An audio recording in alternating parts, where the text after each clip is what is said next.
All right. Hey. Okay. I think it's working. How's it going? Woohoo! Happy day after Christmas.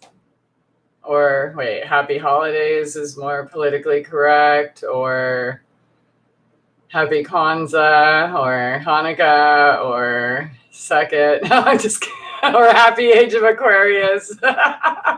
How's it going, Dave, Bradwick, Sunny, Shiitake, Aiden? Hello. Happy, what is it? Catterday. That's right. I should know. I have cute little Jupiter in my lap. I hope you all are having a good week, had a good day yesterday, got to celebrate or not celebrate, however you wanted to or didn't want to, in your own way, whatever, right, makes you feel good. So, yay, Boston in the house. Cool.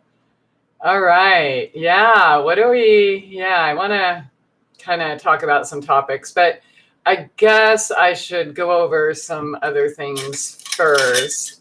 Oh, and light a spliff, of course, right? And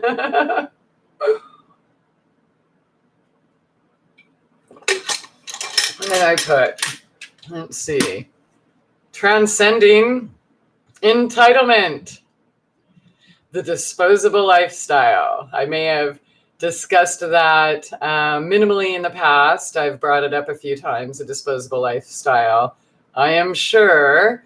But yeah, we're going to talk more in depth about that tonight and answer your questions. So, I mean, some of the things, let's see, what did I even say I was going to talk about? We should start there, right? Yeah. Okay. Yeah. What is entitlement? Are you entitled? What's the disposable lifestyle? And how can we transcend it or overcome these habits? So I want to talk about ways to reduce our footprint in real tangible ways that support more sustainability for all of us, and simple, be mindful of your choices, right? Like true consciousness, true mindfulness. A lot of these things that I'm going to talk about, hopefully, are elementary. And if not, I mean, we all need to start somewhere, right? We were all brought up as MK Ultra slaves in the disposable lifestyle, right? The consumerist lifestyle, the max your credit cards for Jesus lifestyle, the keep up with the Joneses. You know what I mean? So, what up, Derek? How's it going? Our new internet star. Okay. So, yeah. Yeah, so if these topics are new to you for whatever reason, and I understand because I was this person that I talk to still today, right? I wasn't born knowing everything all, or maybe we all were. Maybe we all were born knowing everything, and then we went to school and programming and forgot it all and got the consumerist mindset, the disposable lifestyle, the scarcity, all of that stuff like ingrained into us. But yeah, so while I light this, and I should get my yummy cream, because it always makes me feel good, and it smells good, and it's, yeah. So I want you to think of this before I start talking and kind of, let me know. How many bottles of shampoo have you bought in your life? How many tubes of toothpaste have you bought in your life? How many sodas or 2 liters or energy drinks or, Arizona iced tea or whatever have you bought in your life? So, yeah, think about that. How many microwaves? How many TVs? Right? How many cars? How many clothes? How many shoes? How many things you really just don't need at all?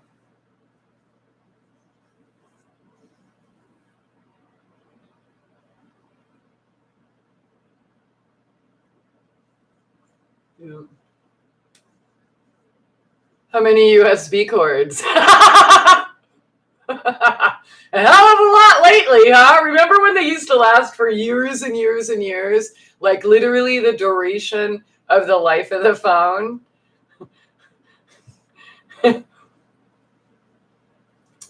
So what does this say? Automatically held for review. Hidden? What? How is this hidden? Unhide? There's a comment by Bradwick that says it was hidden.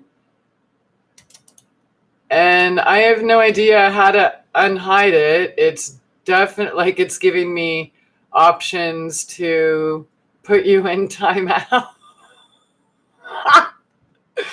Okay, boys and girls. All right, children. We have rules apparently set to you by some nameless people in the CIA, but we'll just call them Google YouTube. Yeah, and yeah, they think that we don't want to hear your comment, I guess, because, censorship reigns. Y'all remember when Nazis used to suck? Till everyone became one? Yeah, remember those days? Oh my God.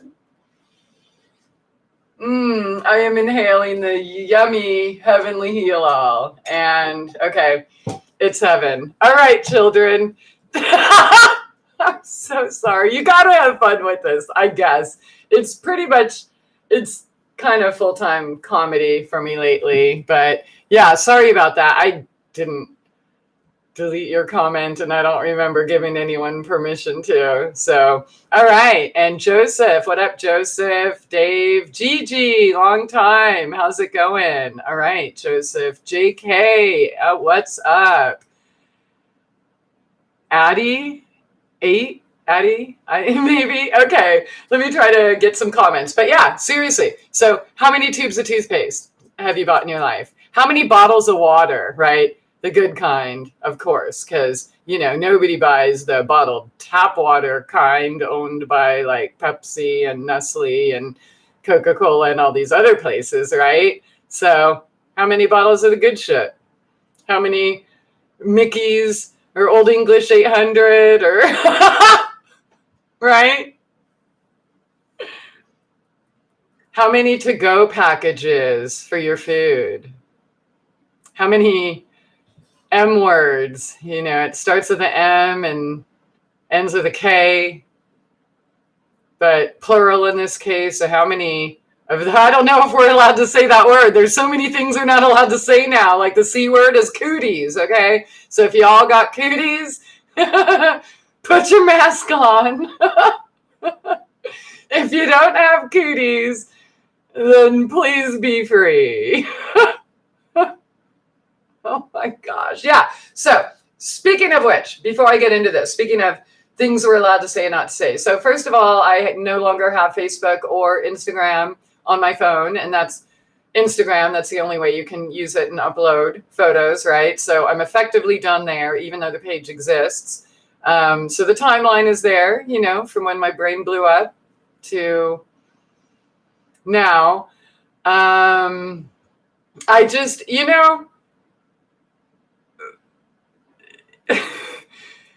when is enough, right?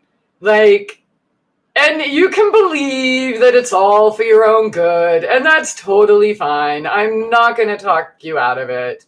I'm just drawing my line in the sand. I'm going to keep putting up and maintaining boundaries in these games that I just don't want to play. So that being said, there's a lot of things we're not allowed to say. Like, for example, if I did have cooties, I wouldn't actually really be able to tell you about it.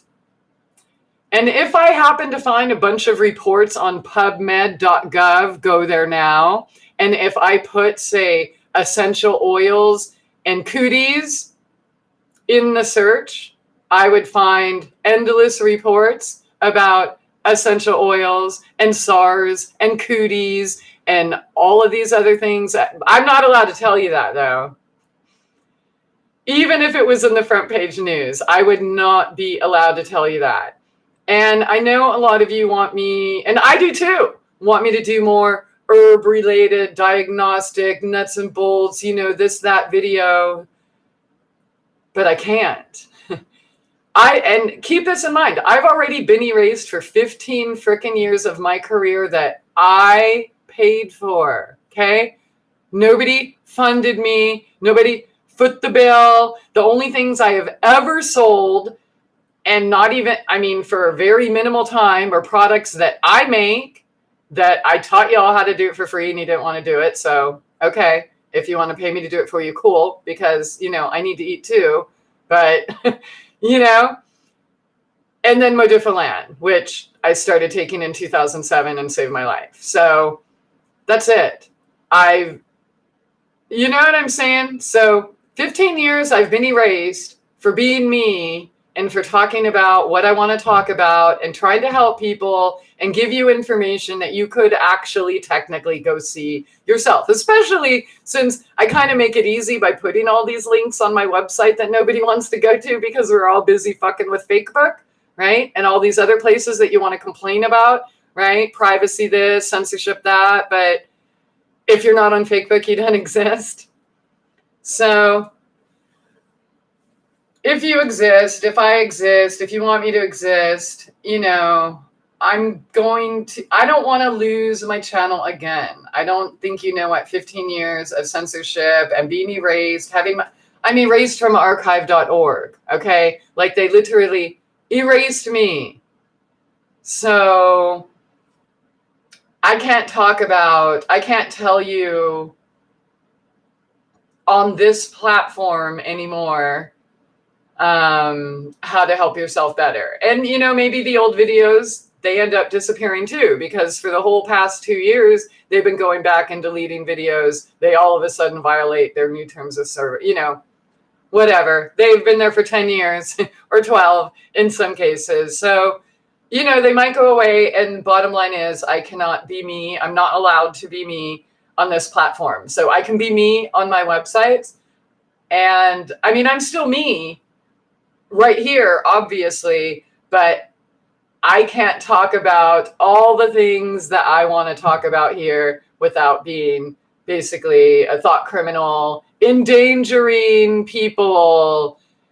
And yeah, so things are getting pretty wild. And so I'm going to have to figure out new ways to do things. And if I do want to do those instructional videos again, there's going to have to be some sort of monetized platform. It just is the way it is. I'm paying for all these websites. You know what I'm saying? I don't just have money to just throw around if people don't care. So I guess the bottom line is if you do care and you do want to hear that information and you want to help me brainstorm for platforms, to make it happen, or I just record it and put it on a website and you can pay $5 if you want to download it, or I don't know. But the only way that I'm going to be allowed to talk about those things in the way I used to and would like to would be outside of all of these, private corporation or whatever, shadow government or whatever, the people that care about us, daddy, yeah. Okay, so now that that's out of the way, Because, yeah, I was saying that I was going to do a couple videos, coming up next, like about pain and skincare and things. And I think I, have a way to talk about skincare. And it's like I've been doing with my site. Like, anybody knows me or my products or anything I've made knows that it's the most magical medicine known to man, period. But if you notice, before my true essence was erased before, I was telling you more about the health benefits. Now I can't. So I decided to kind of market more that, not that I market or know how or anything like that, but to focus more on the skincare aspect, because it does definitely do that, right? And so all the medicinal benefits you may or may not experience are just, lucky, coincidental side effects, right? Because that's honestly the only way that my true essence will be allowed to exist. Not that it matters, because, why would we support that if we could go to Walmart and live the disposable lifestyle and keep supporting chemical corporations, right? So that being said, I have health coaching on the site, personal sessions, things like that, but I am not allowed to do things the way I used to without risking being erased again. And being that I'm already the most censored woman alive, I'm just going to kind of keep it like that. I don't need any more notches on the bedpost. You know what I'm saying? Because I do have good information. I don't have to tell you that there's 29, milligrams of potassium in chickweed per quarter cup. I don't have to tell you that, because if you actually wanted to know that, or if it really mattered, you would find out. And it really doesn't, eat chickweed, it's good for you. It has good shit for you. I'm just not allowed to tell you.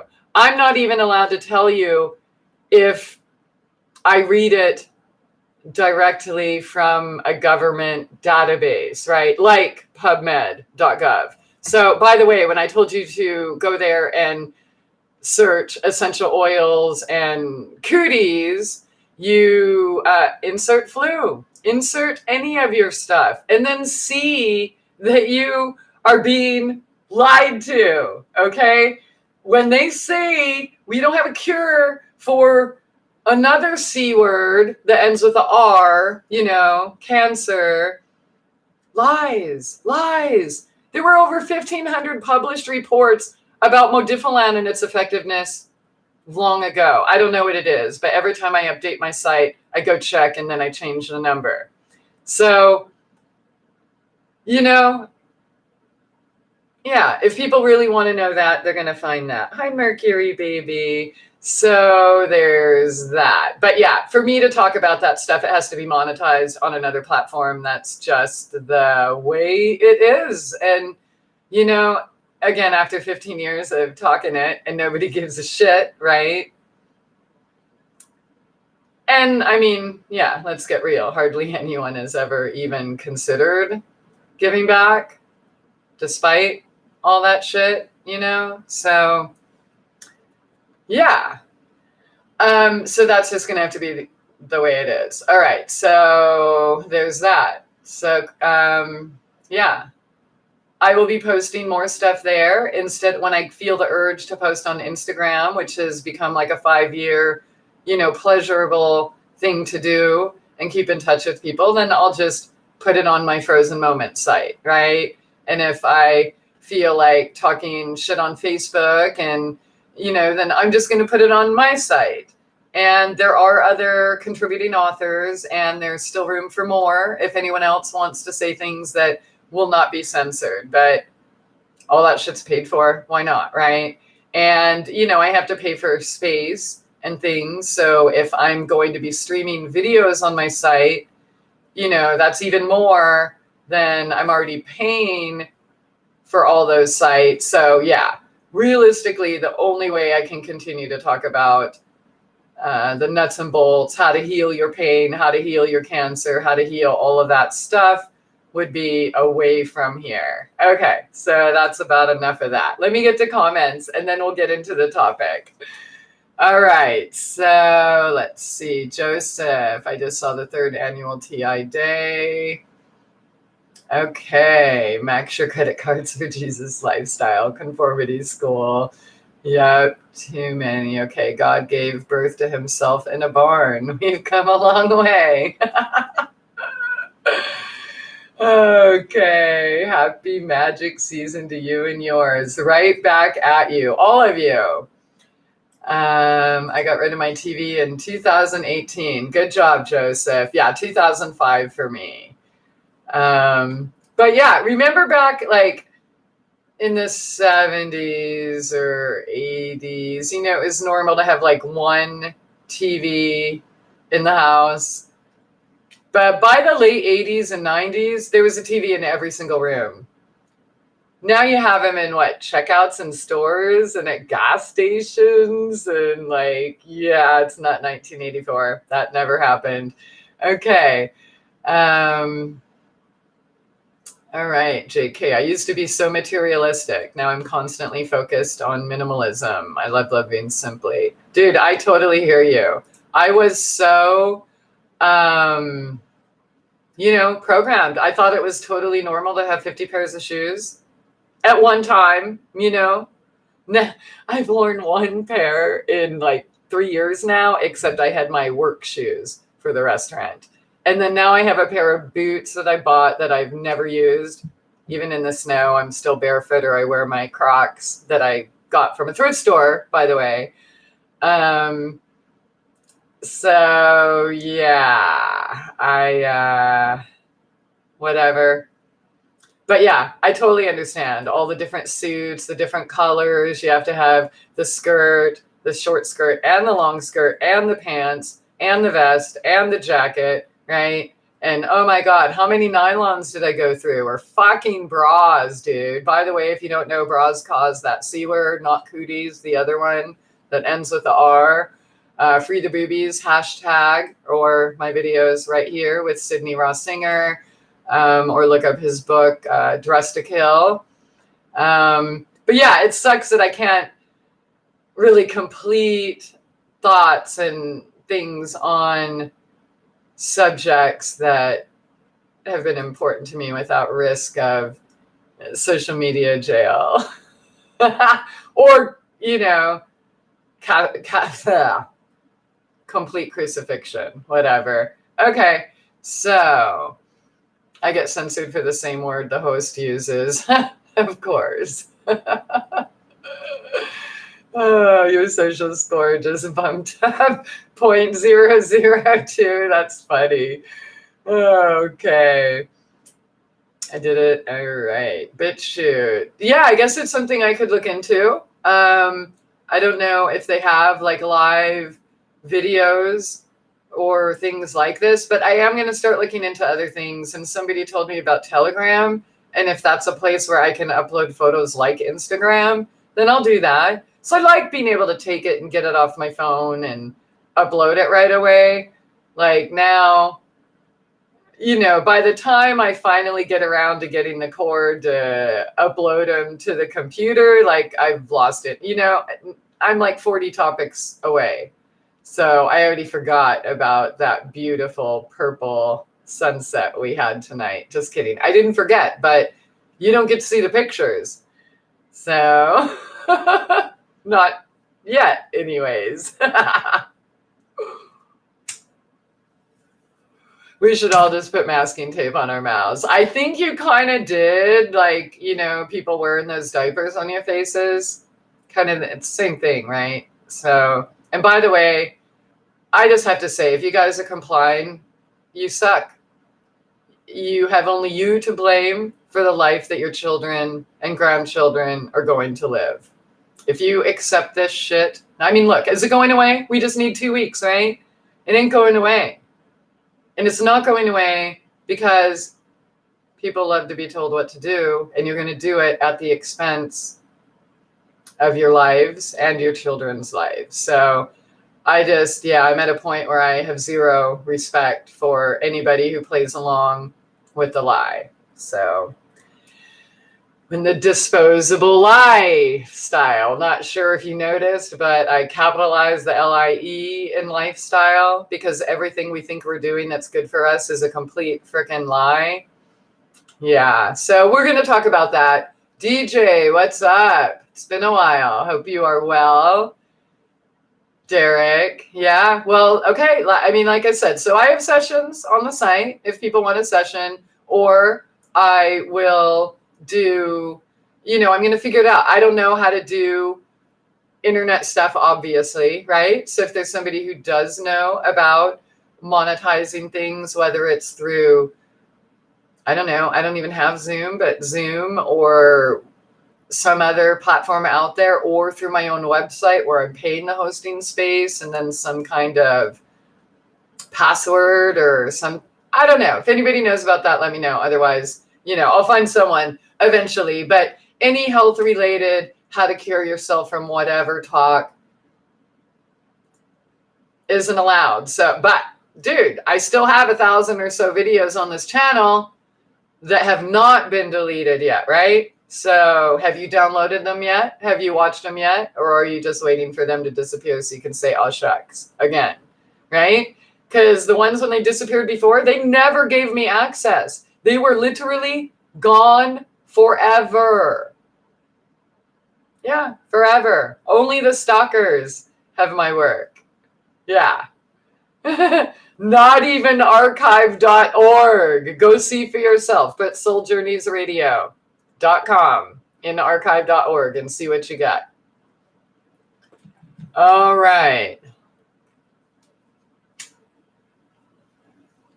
Get a crypto donation address. I don't know anything. Okay, here's the truth. I don't really know anything about money at all. Definitely not about crypto or anything else like that. So I have had PayPal, the same one I've had since like 2006. But yeah, if somebody knows better ways, then by all means, please let me know. But yeah, you'll have to explain it in English. My brain just doesn't comprehend things like that. And we could blame the brain infections and all of that stuff, the multiple TBIs, but I'll just say that my brain doesn't have room for it because it's doing a whole bunch of other stuff.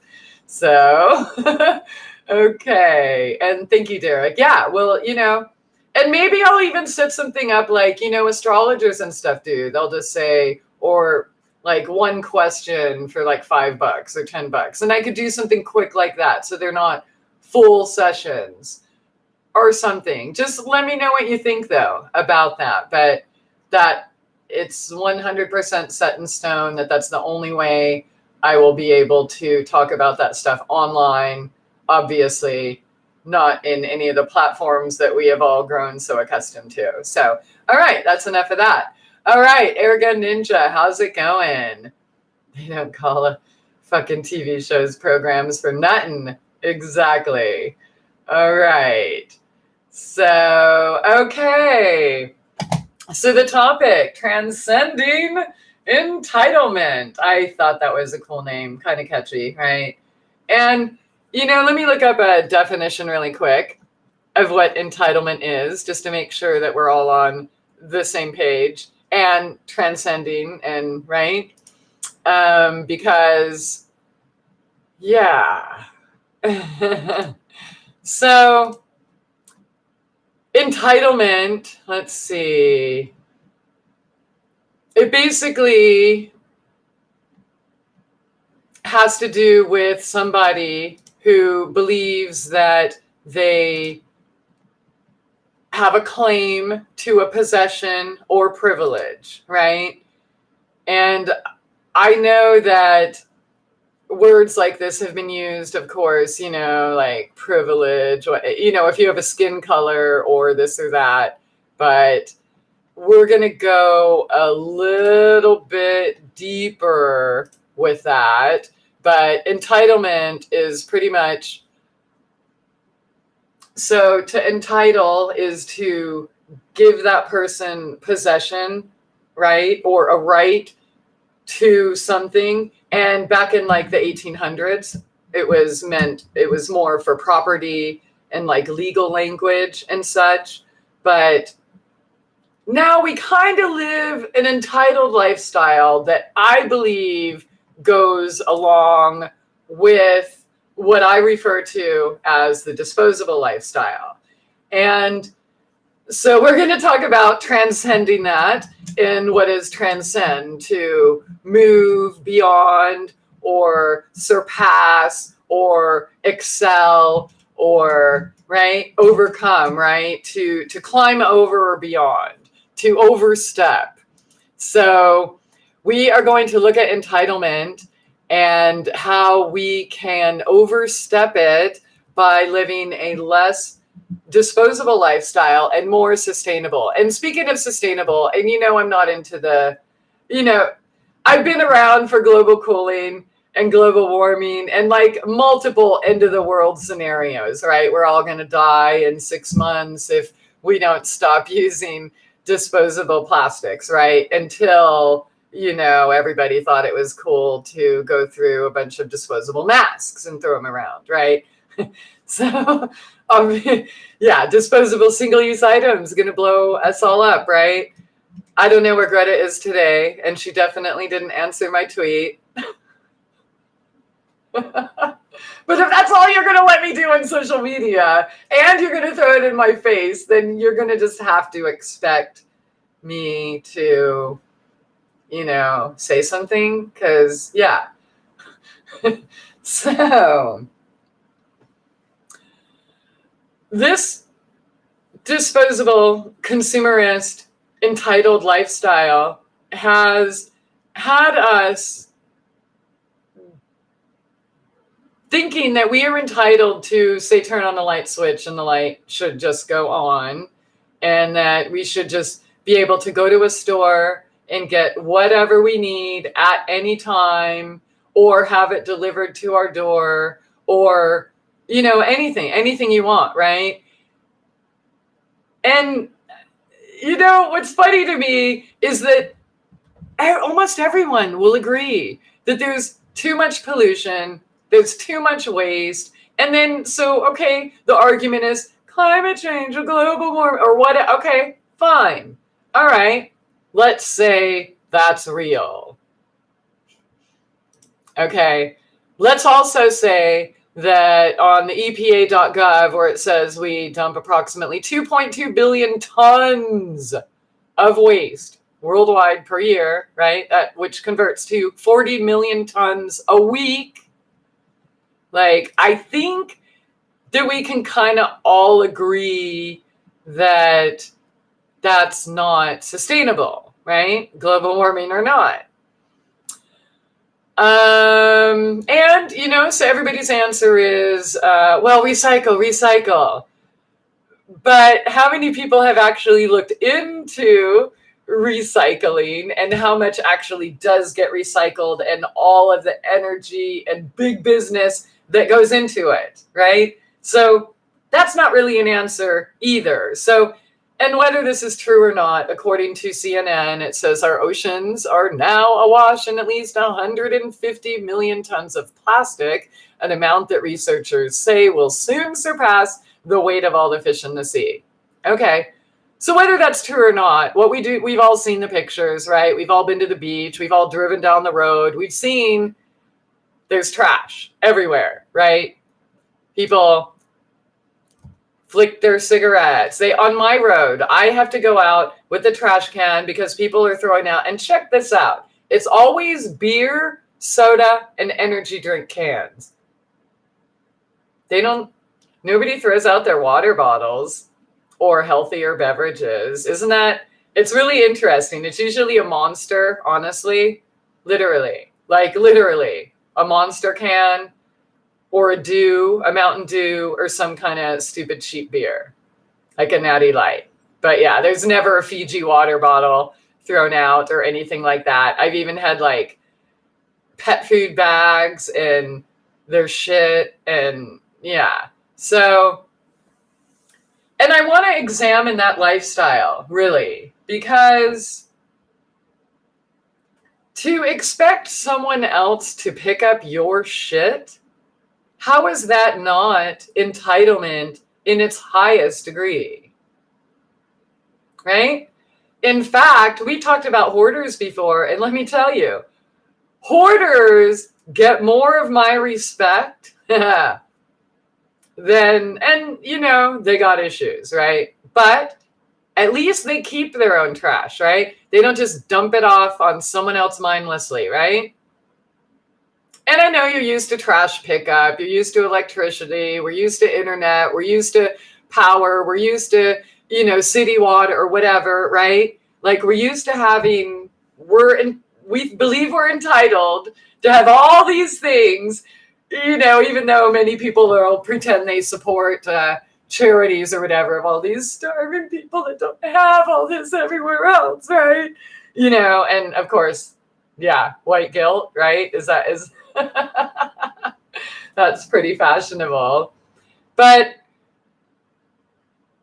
are you really thinking about what happens with what you do? And do you really want to live a more sustainable, clean, less disposable, wasteful lifestyle? Because if you do, like those questions I asked, how many toothpaste containers have you bought and thrown away in your life? Or shampoo or whatever, right? Hairspray or deodorant bottle containers, right? Like, how many? Where'd they go? Where'd the packaging go? You just, dump it in your trash, and then somebody else comes by and picks it up and takes it wherever, and it doesn't really matter because out of sight, out of mind, it's not your problem, right? Because that's just the garbage collector. We're entitled to them to come pick up our shit, right? And I'm going to share with you a lot about how I live. So, by the way, I do not have trash collection. This entire year, I have spent maybe $30 in trash disposal. It's simply because I don't live a disposable lifestyle, so I don't have trash. And I'm not a hoarder either. And there's no piles of trash in my house or my property anywhere. So we're going to talk about that. And if you have questions about what you can do, well, Christie, what can I do about this or whatever? And I realize if you're living in an apartment or something like that, you're not going to be able to do all the things that I do, right? But you will be able to do a lot of them. Okay. So yeah, if you care about your carbon footprint or whatever else that people want to talk about today, or if you just want to be a conscientious, mindful person that respects and doesn't waste, right? So, yeah. All right. What up, Casey? San Ho in the house! Heavenly heal all. Oh my God. It's just so yummy. Okay, so.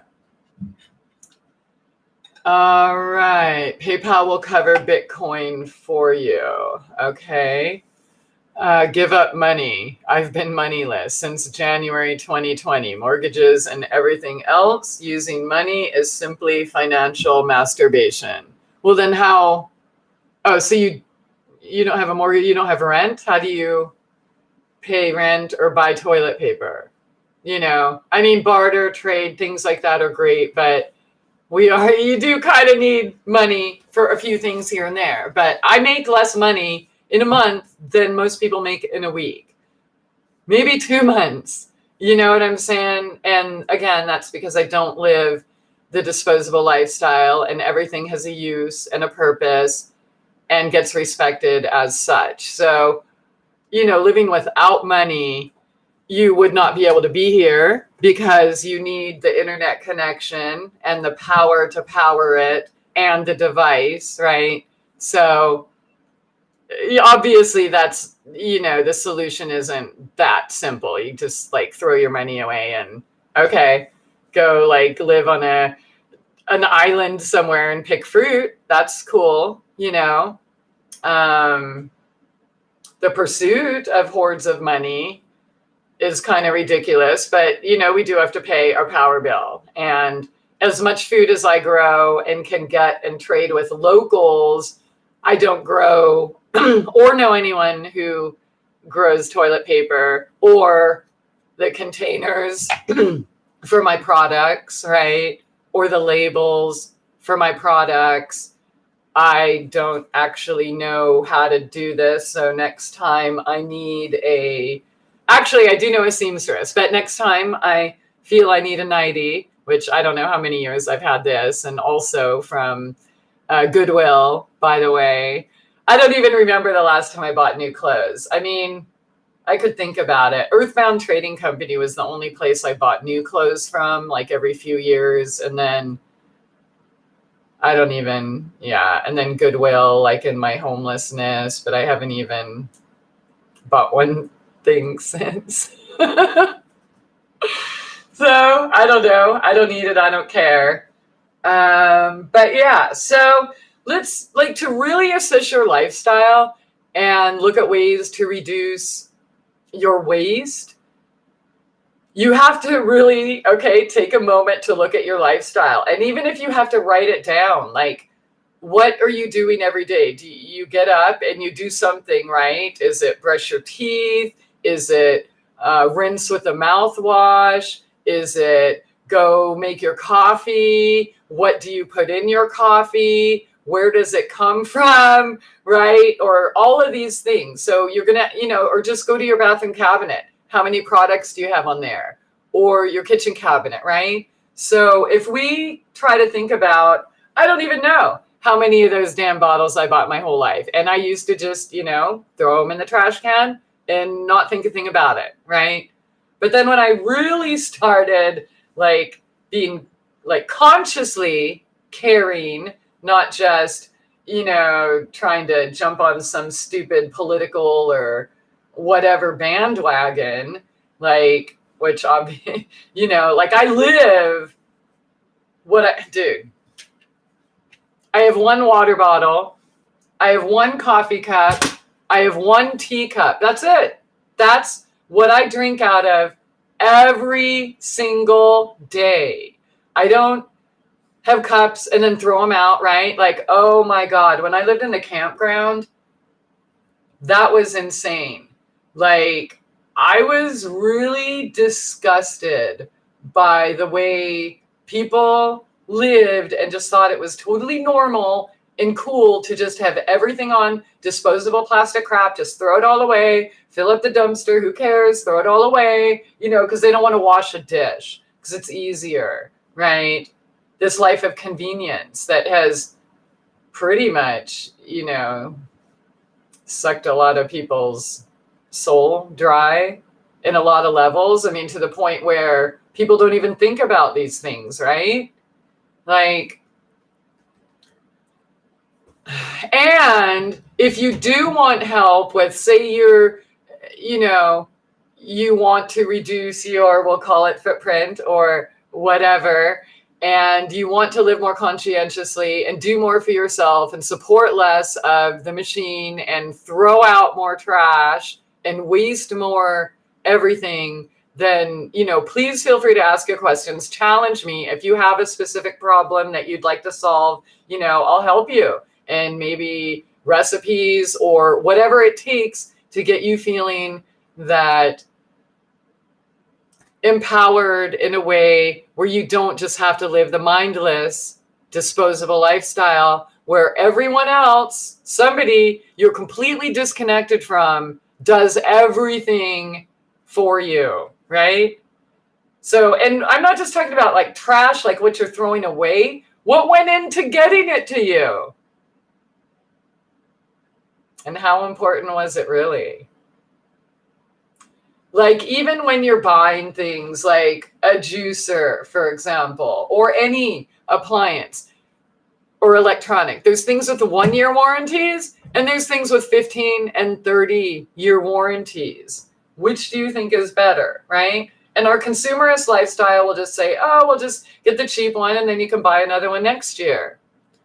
I know a lot of people that live that way. I'm also disgusted by that. Sorry, I am. It's just, but we're trying to get better here, right? So which do you think will last longer? Do you want to buy one blender for the rest of your life, or do you want to buy 15? Yeah. So that's one thing my mom did teach me, is quality over quantity. And while I ended up with high quantities of quality at one time when I was living my mind control consumerist lifestyle, just trying to emulate my mom and keep up with the Joneses and all of that, I wasn't thinking about these things, right? Or the slave labor put into what I was buying. Like, did I really need it? No. I mean, who needs 100 different suits? Really? Like, you don't. But yeah, so my lifestyle today obviously is much different than it used to be. So let me look at the comments and then, check for some questions, and then we'll just get into, I guess, some nuts and bolts. It's going to be impossible for me to remember everything I want to address. I don't have any notes or anything. I'm just kind of going with the flow since we're live here. But, okay, so this is not a country, it's a business. Absolutely. All right, video, been a hot minute here. Also, okay, wait. It jumped. Okay, you should give Megan and Harry a call. Megan and Harry. Is that like those prince or something, or a princess, or I don't know. I don't do TV and pay attention to the people that people want me to pay attention to, but that might be because I remember those names somewhere. Somebody talking about like these people are supposed to be important. Okay, whatever. Hey, Casey. Hi, kids. Mommy's in session. All right. Until they want you to help move it. Okay, so the same people creating the problem are the ones that champion the solution. I didn't buy the water car patent and keep it silent. I didn't keep the market locked down selling polluting product. True, absolutely. There's certain things like that we can't do anything about, or can we, right? Like there was this dude on my show, Mr. Green. He converted his car to solar and water. And then Michael, the Brown's gas, Michael H. Brown. But I'm not even going there. I'm going to talk about things that we can do, right? We have a choice to go to the store and buy all these products, or,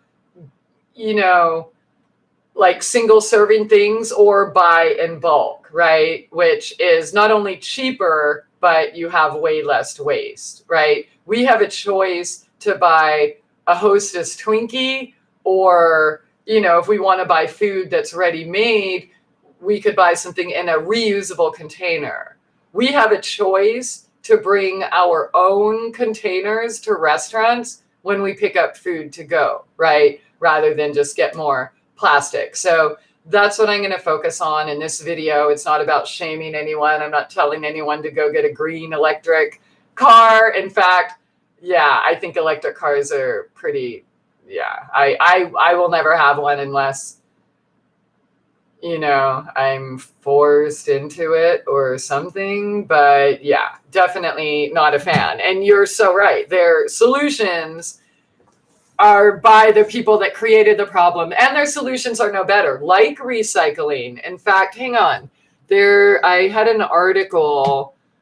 Here, I'll just post this in the chat, but the disturbing truth about recycling, only 9% of all plastic that's been recycled, or that we thought we were recycling, has actually been recycled. So, and never mind all the power and the energy and this and that. And honestly, we just shouldn't even have it to begin with, right? What we used to sell soda in glass, right? People used to have their own jars to go to the farm and fill their milk or trade them off, right? Or remember when the milkman used to deliver? I think most of the people that would be here listening to this would know that, right? We had bread delivery, we had milk delivery men. It was in bottles, Coke bottles, water, everything was in glass, right? That's reusable. So I'm not suggesting recycling as a solution at all. I mean, if you say do live in an apartment and your lifestyle is kind of that way, and you know you're at work and you're at your apartment and you have a black trash can and a blue trash can, and you know you okay, that's better. You know what are you going to do, right? Except not buy it. Get one bottle and refill it. Get one coffee cup and refill. Like, how many Starbucks cups have you thrown away in your lifetime? Right? I'll tell you, the worst thing about the cooties when I was on the road is that I could no longer give the coffee people my cup. And I'm just like, are you fucking serious? I was pissed. Like, so you're going to make me, and they don't just give you one cup, they give you two, right? And you're going to make me have these cups and throw them away right in front of your face to pour in. Yeah, I despise things like that. I don't think a conscious person would waste. I don't think a conscious person would flick a cigarette. I don't think a conscious person would throw a bottle out the window. In fact, I don't even think a conscious person would have any of those things in their possession to begin with. So, all right, let me get back to the comments and then, yeah, sorry, and questions. Okay. Yeah, so you're totally right about that. I'm not blaming, you know, really, I'm trying to encourage people to maybe do things a little different, right? Like, how many deodorant sticks have you bought? You could either, and one thing you need to know, mom and pop businesses use more sustainable packaging. I know I do. Everything I do is reusable. I don't buy plastic. I don't buy packaging. I reuse everything that gets sent to me, right? So, for example, if you got a deodorant from somebody like me or many other people, it would most likely come in a reusable glass or metal jar, right? So it's not these plastic things from the grocery store with all the chemicals that you're throwing out every week or two. So that's just one example. An even better example would be watch my videos that tell you how to do it for free, right? And then you just use the same container for life, right? Why not?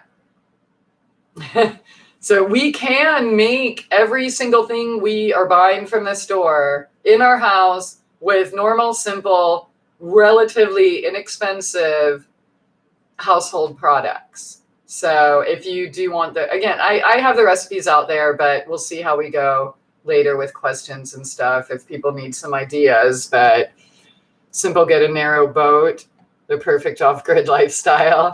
Yeah, me and my 7 cats will be great in that little canoe. Those campground dumpsters always have a ton of disposable crap. Yeah. Yeah, but even people, like when they invite me over, you know, for dinner or just, you can kind of tell everything you need to know about a person by what and how they consume and dispose of things, you know?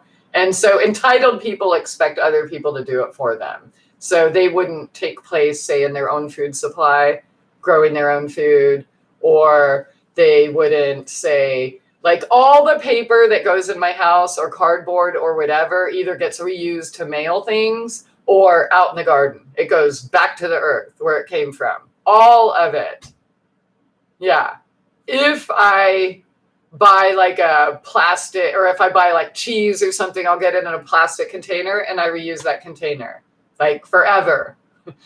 You know what I mean? So, and again, I have no trash. Yeah. So let's talk about that. These campground dumpsters always have a ton of disposable crap. Yeah, okay. I haven't purchased trash bags in 25 years. Awesome. I use my grocery store bags for my trash.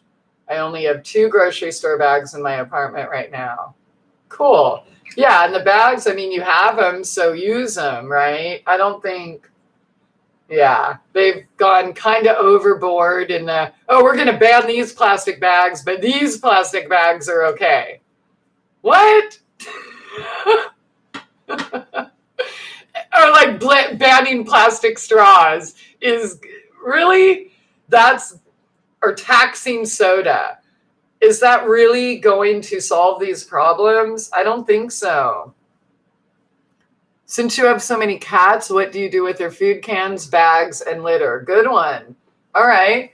So food cans, bags, and litter. The cans get reused in multiple things. So whether they are jars for, say, pens or tools or nuts and bolts in the garage, candle holders, vases, and I'm working on a project that's a Tin Man.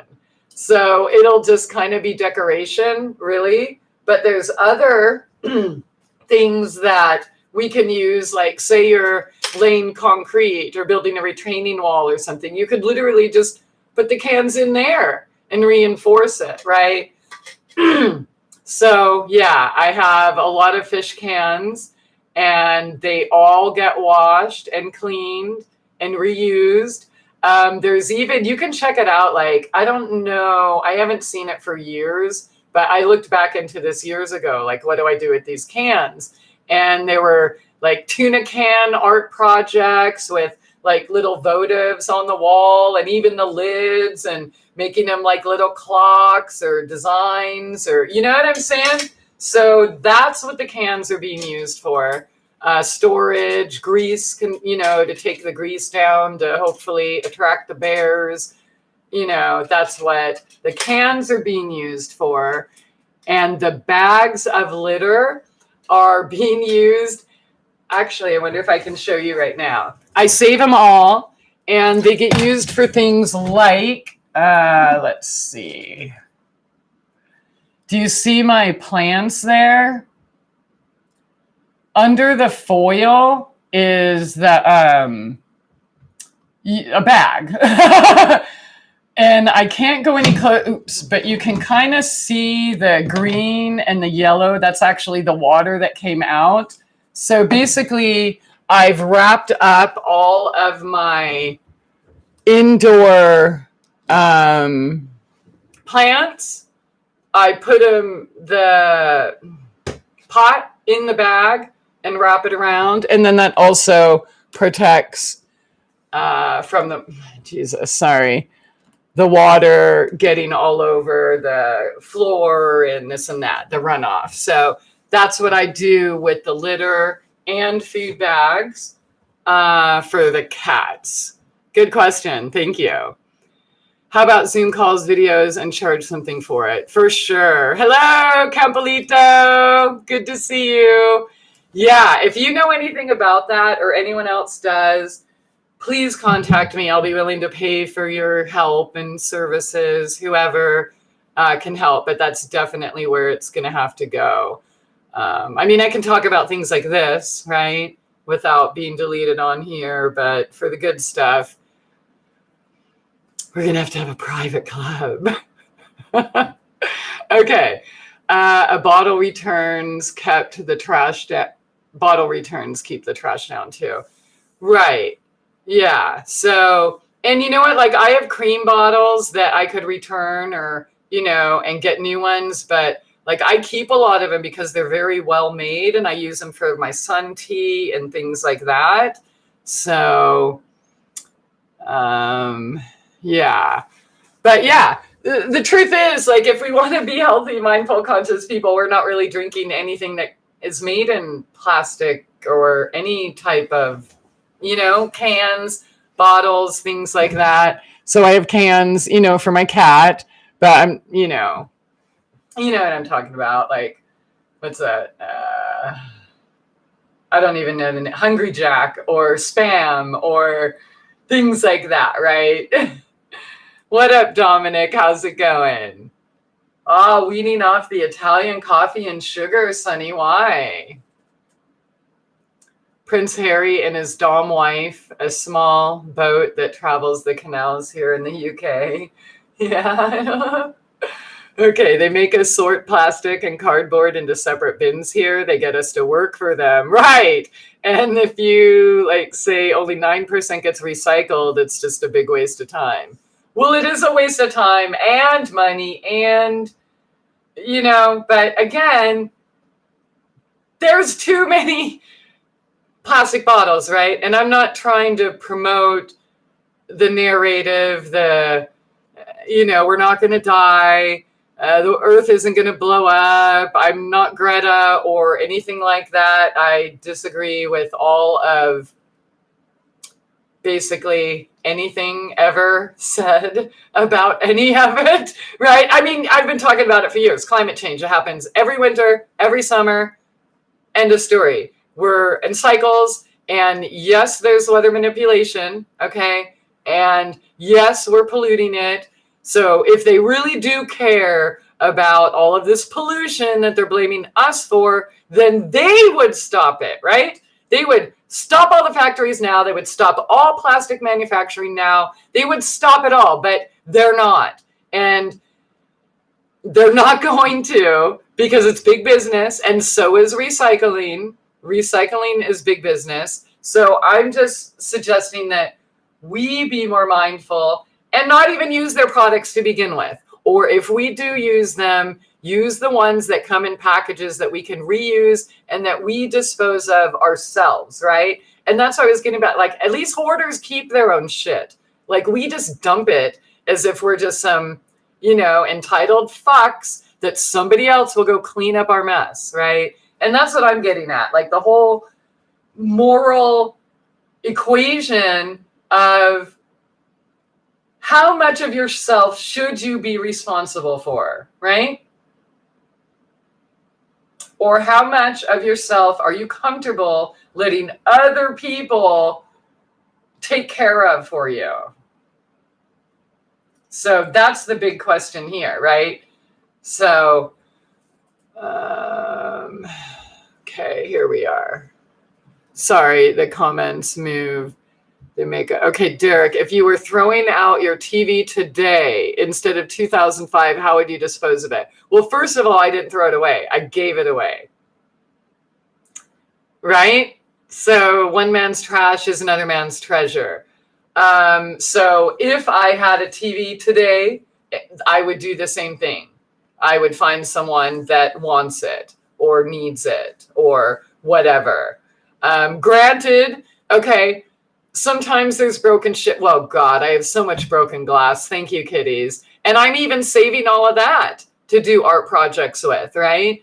But eventually, okay, say like this monitor's broken because the kitties, stuff like that. If when this breaks and I need a new one, this is probably going to go to a dump, right? That'll be in that $30 or less, $20 a year that I pay somebody else to take care of my shit for me, right? I'm not going to hold on to, say, a broken monitor for the rest of unless I could use it in an art project out in the garden or something. You know what I mean? Like, I would definitely look at that first, but I'm not going to have a pile of broken appliances and electronics. And honestly, I'd like to never have to buy any of those things at all again, ever. But if I do, I'll just take it accordingly. But yeah, so anything that's working like a TV or something, like you said, Derek, that I wouldn't want, I give away. Or like the clothes I want to give away. If I can't give them away, then I'll put a skirt on the mailbox or somewhere in the garden or dress up the Tin Man or things like that, right? Yeah. So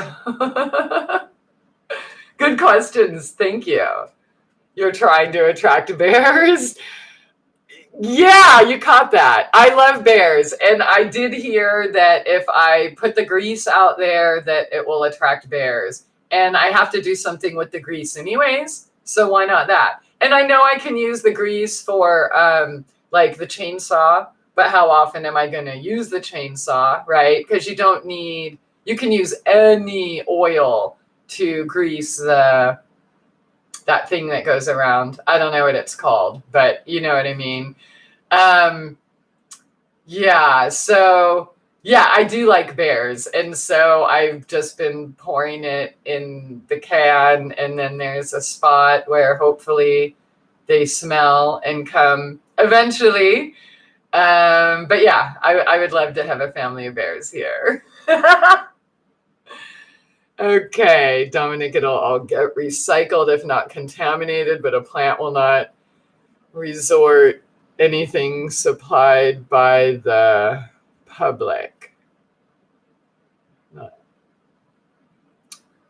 Oh, thanks, Sonny.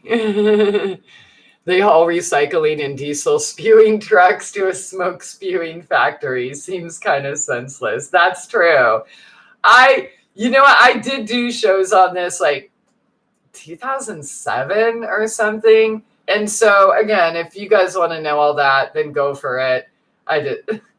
But it's terrible. It's one of the worst, most wasteful businesses there is. But we should know that, right? Because everything they tell us to do or provided the solution for is just worse than what they actually did from the start. You know what I mean? So, and that's why, you know, I just have zero respect for anyone that trusts anything they say anymore. If you want to keep believing liars, that's cool, but that makes you a danger to me, right? So, okay, they haul in. Yeah, Italian coffee has alcohol in it. Oh, does it? Oh, okay, I didn't know that. All right. It will, it's my job. Okay, hoarders save their garbage until a government hazmat crew needs to intervene. Right. I'm not saying what they're doing is right or healthy or that we should emulate in any way. I'm just saying at least they don't dump it like a lot of other people do, right? And yeah, I mean, I'm glad that there's trash pickup and stuff and things for people that want it and need it. And but again, where is it going? And why are we throwing away all of these bottles a month if we could just have one and make our own, right? So look, we'll go room through room, I guess.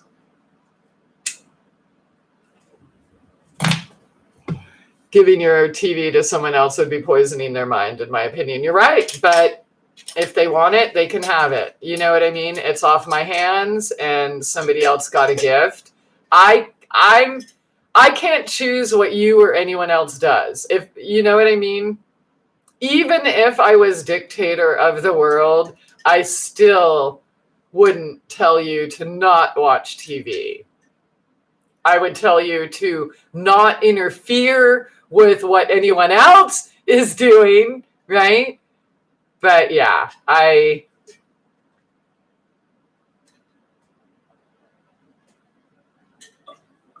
yeah. And the hoarders and the hazmats and stuff, that's pretty gross. It's terrible. And yeah, obviously it's somebody else's problem.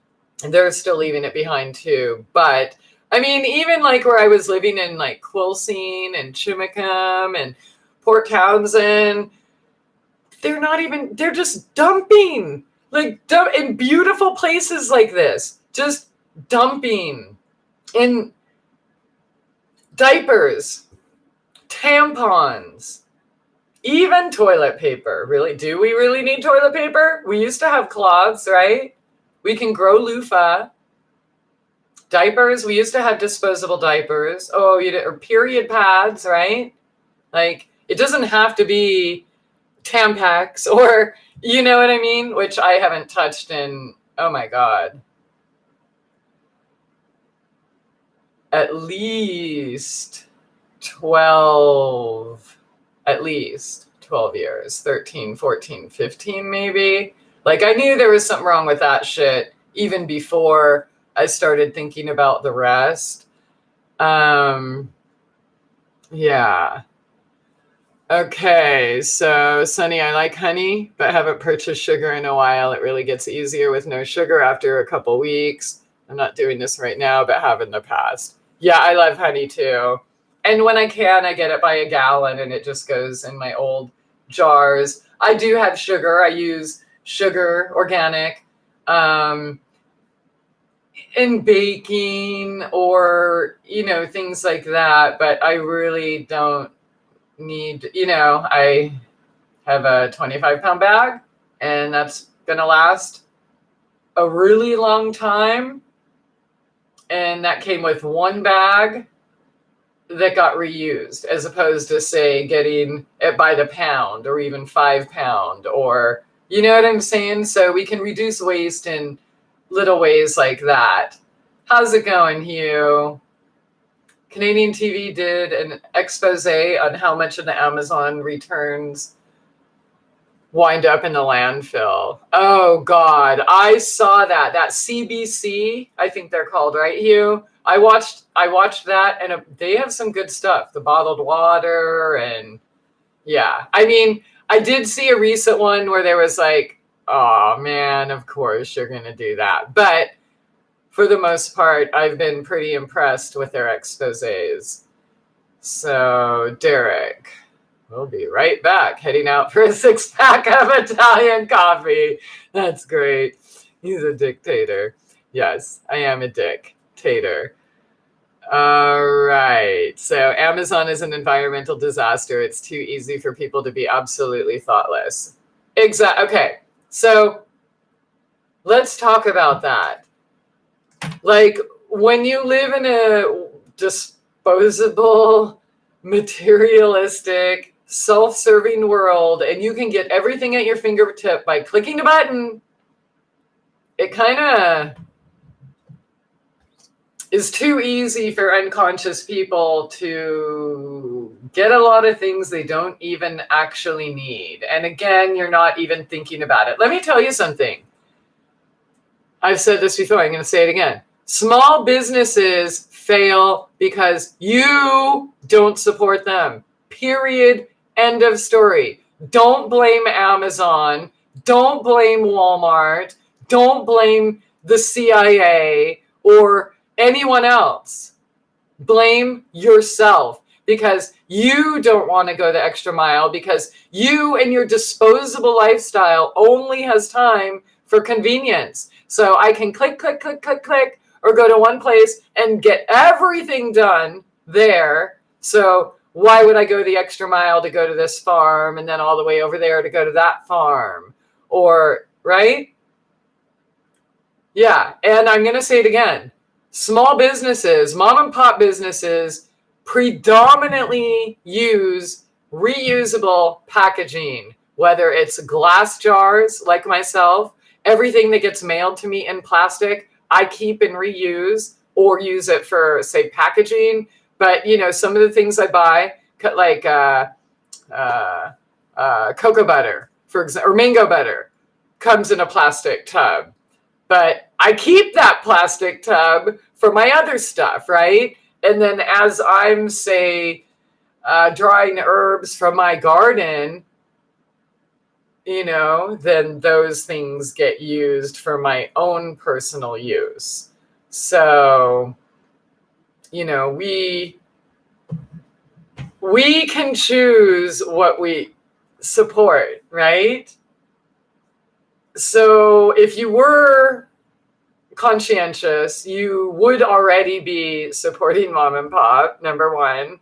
Number two, you would already be saving the containers or giving them to somebody who uses them, right? People will ask me sometimes, I have all these extra bottles. Do you want them? And then sometimes I convince them to keep them for themselves and like make a tincture with something growing in their yard, or to make their own oil or their own little skin cream, right? I mean, so we're not.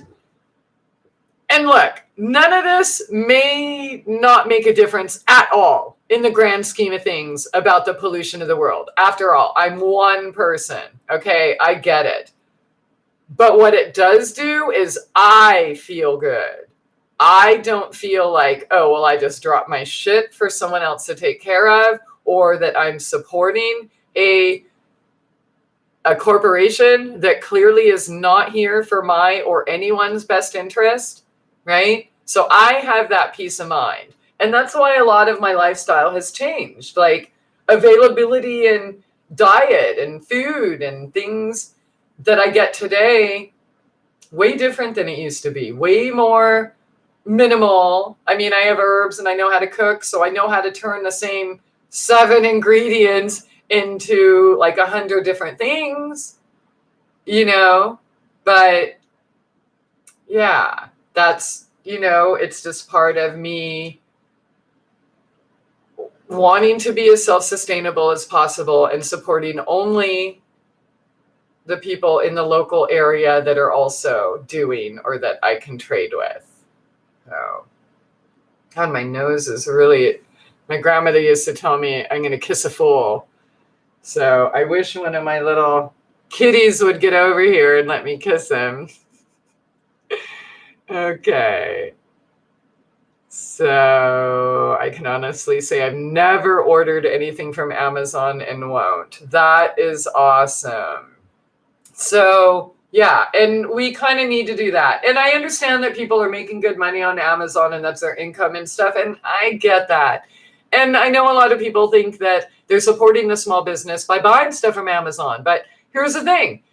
Any small business selling stuff on Amazon can also just sell it to you directly and not pay Amazon, right? So if you really want to support the local, you are not going to buy their stuff from Amazon. You're going to buy it from them. Period. Contact them directly at their website, at their Facebook, at their, or wherever, their email, and say, hey, I see that you have, whatever, this item that I need on Amazon, but I don't like to support the, things that are destroying people and jobs and economies. So is there a way that I can purchase this from you? Simple. Or find someone else, right? Anything you can get on Amazon, you can get somewhere else. Yeah, you might have to pay a couple more dollars. Yeah, you might have to waste a lot of time, like I have, trying to find it. But it can be done, right? Look, you can have, I don't know if you saw my homeless healthcare videos, but the first video I showed you like 10 ingredients that can take care of almost every one of your household needs, from degreasers to toilet scrubbers, to bug repellents and killers, to deodorant and toothpaste. And you know what I'm saying? Like, we have the power to choose to not be mindless consumers. If you have 3 extra minutes, and I know you do because you're sitting here right now, right? If you have 3 extra minutes, you can make your own toothpaste and deodorant in that time.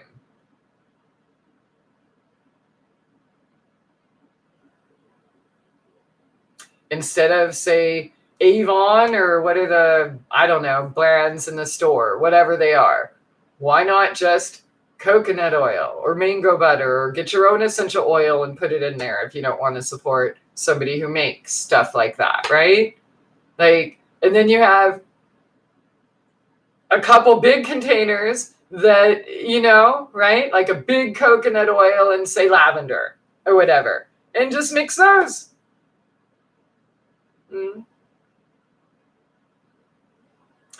So I want you to give me your questions on things that you have in your house or don't want to have in your house, or don't want to waste, or want to reduce your consumption of. And we'll talk about different ideas. But yeah, so, everybody knows the whole bag thing or whatever, right? When you go out to eat, bring your own container. Now, I know some communist states are against that because, they're afraid you're going to give them cooties. But many other states, and even within those states, they have a few thinking people here and there. So, you can just bring it to the back door kind of thing, and they'll hand it to you in a bag or whatever, right? I mean, those are just super simple. Like how many people like throw your waste food in the trash can?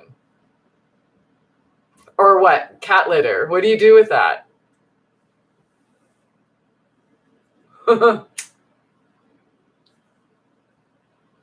How many times have you needed, say, a drop cloth to paint something? And you're like, oh man, why did I throw that big, heavy plastic bag away? Right? And then you can go buy one for like $20 or whatever. Go buy Visqueen, even though, you have all of these perfectly thick, heavy plastic bag. You can use them also in the garden too. So not just for your indoor plants and catching water and things like that. But yeah, you want to start a garden, put that plastic and cardboard down and, kill that grass, let it turn to composting, soil with worms going crazy, cover it up with dirt, compost, and mulch, and you have a garden. So again, nothing is waste. So yeah, give me your questions. What do you have? What do you want to fix? What do you want to change? Like with your food, with your kitchen, with your toiletries, right? Like the same, say, 10 ingredients in your bathroom could cover every need, including medicinal needs, even though I'm not allowed to tell you that. So we'll just pretend I didn't say that, and then you can use your imagination. Okay. All right. Ooh, a retired CPS a baby stealer?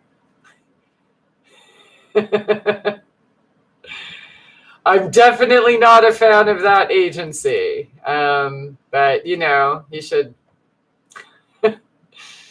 I know there's good people in it, though. One of my friends actually worked in it for like 30 years, and she just stepped out. So she's within the social services, but doing something different now.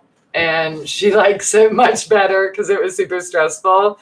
But all right. I tried it for a while, bicarbonate of soda for toothpaste. Yeah, so you could just put coconut and baking soda if you just want super basic, or just baking soda if you want super basic. Or you could add from there things like diatomaceous earth, or say even spirulina, or clay, calcium bentonite, or some other type of clay with like drawing power. And then throw some essential oils in there: peppermint, eucalyptus, wintergreen, cinnamon, clove, oregano, thyme. They're all excellent for gum, mouth and gum and teeth health.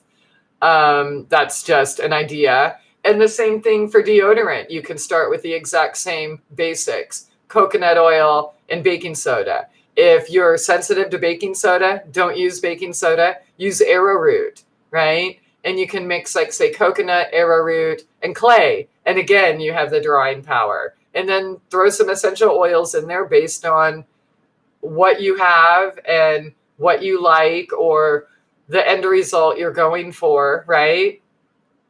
And yeah, so the same handful of ingredients can be multiple things. Plus, we can go further with that.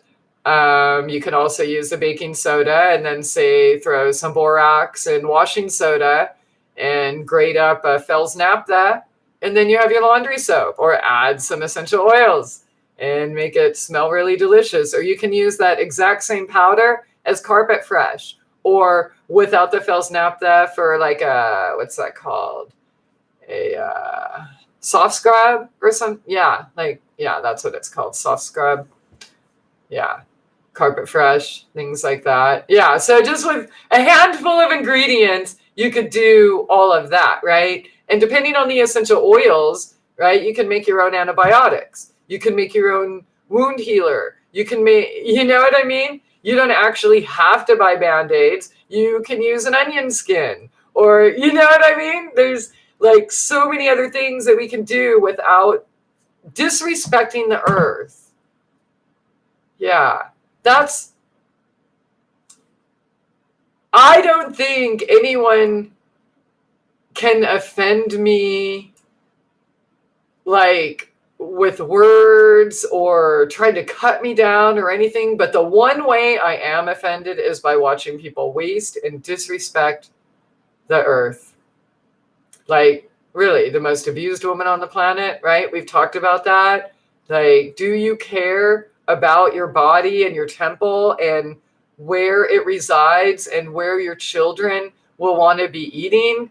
And yeah, factory farms suck. Yeah, they're doing all that shit out there. But just because they're doing it doesn't mean you need to, right? You can take part in a more fruitful, sustainable lifestyle. You can choose to go support your neighbor farmers, or, right?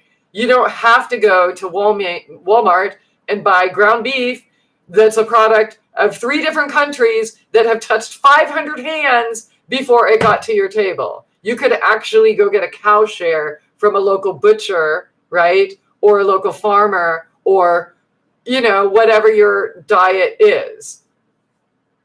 Or, yeah. So, Derek, how often do you flush your toilet? Okay. If it's pee, let it be. If it's brown, flush it down, kind of thing like that. Yeah. So I don't flush my toilet often. Why? Why do I need to waste all that water? You know? So how many? Yeah, I don't know. Once or twice a day on average. Yeah.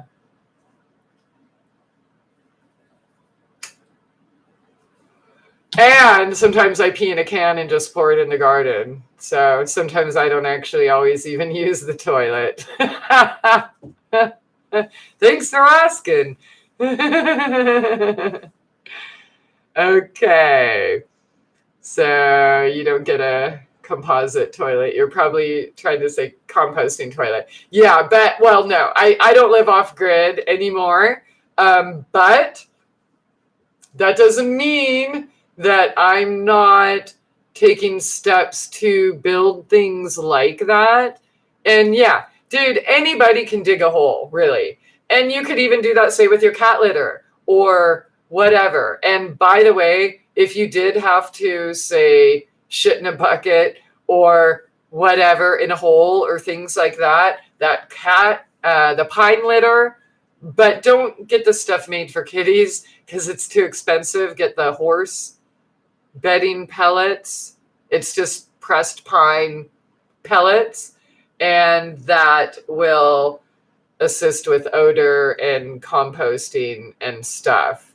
So yeah, eventually I would definitely like to be 100% off grid again. That's definitely a goal. I've taken a few, steps in a few areas, but there are obviously, like, the lights are electric. The heater upstairs is electric. The air conditioner is electric, and the fridges and freezers. So, yeah. And the water heater has to be changed next, but yeah. So I have a ways to go with that, but I also have, I guess you could say, backups. Like, if the power went out today, I wouldn't cry. I would have everything I need, but definitely not a fully built composting toilet yet. So yeah, what other questions do you have? Not just and yeah, feel free to ask them about me or my lifestyle and how I live and things like that. But also, like, in relation to how I can help you reduce waste and time and cost and things like that within your own habits, right? In your own sphere. So Casey needs to know. What does Casey need to know?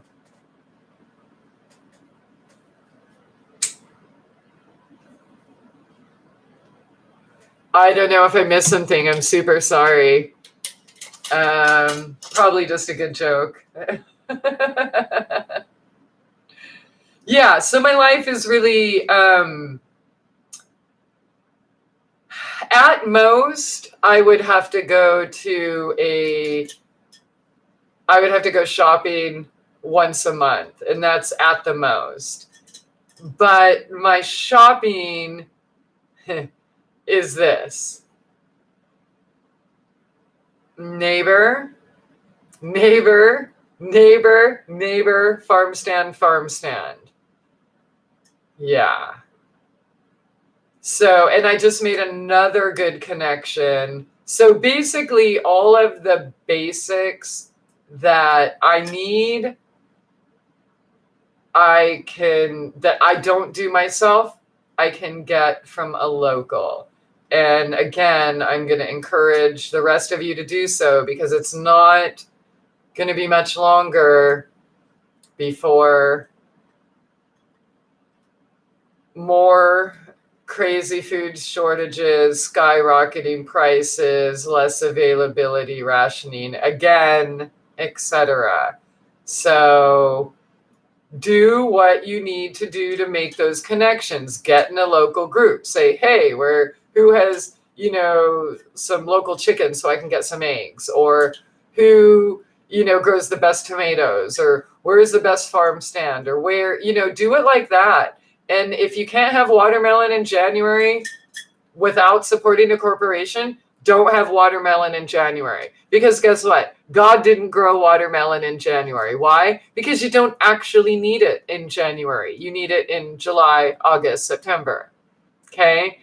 Yeah, there is something smarter and wiser than us that brings in the seasons, that also the different environments and what grows where and what time of year it grows based on what we need, right? So, we've already talked about that. Good health isn't just one specific diet. It is much more. It's environmental, it's biological and environmental, okay? Because trucking shit and flying shit from South America to Finland is not environmentally friendly. How much waste is involved in bringing that one watermelon up to Finland? Think about that. How much roadkill? You said you need that in January so you don't kill animals because you're such a better person, but how much roadkill on the way? How many diesel fumes?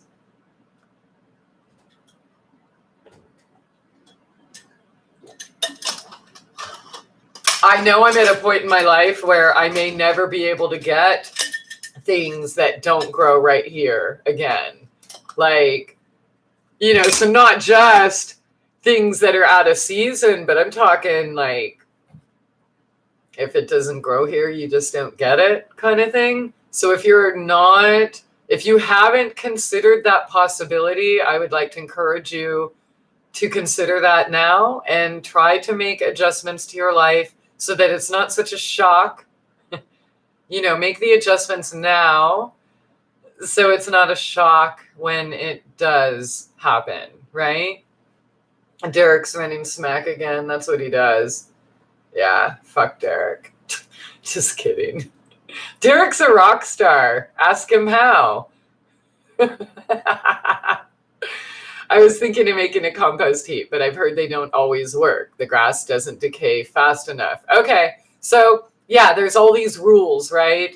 But do you think nature listens to any of them? Like, all of these rules we hear were written by man, but nature was doing her thing way before that, right? So nobody, like, look at the forest anywhere, rainforest, dry forest, whatever. Shit falls, and it stays right there. Nobody tills it. Nobody composts and turns it. Nobody does anything, yet it's teeming with life everywhere, right? So I don't really believe, and yeah, there are rules for compost and you have to hit a certain temperature and this and that. But guess what? There's also something called lasagna gardening.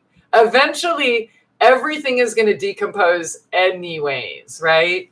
So start your compost pile, and open air is totally great. And don't even worry. If you want, put plastic over it, right? And keep some heat in. But if it doesn't break down all the way before you need it, don't worry. Just throw some more compost, or throw some compost on it, throw some dirt in there, and eventually it is going to decompose all the way, right? And that's kind of like the premise with hugelkultur, okay? Where you just put like a whole bunch of tree branches and trunks and then a little bit of dirt. And so the trees that aren't even broken down, like full-on branches and whatever, they slowly decompose, right? They're definitely not composted when you use them. My beds out there, I did that in. They'll be composted in a few years, but that's going to keep feeding the soil all those years. And then you just kind of add to the top, right?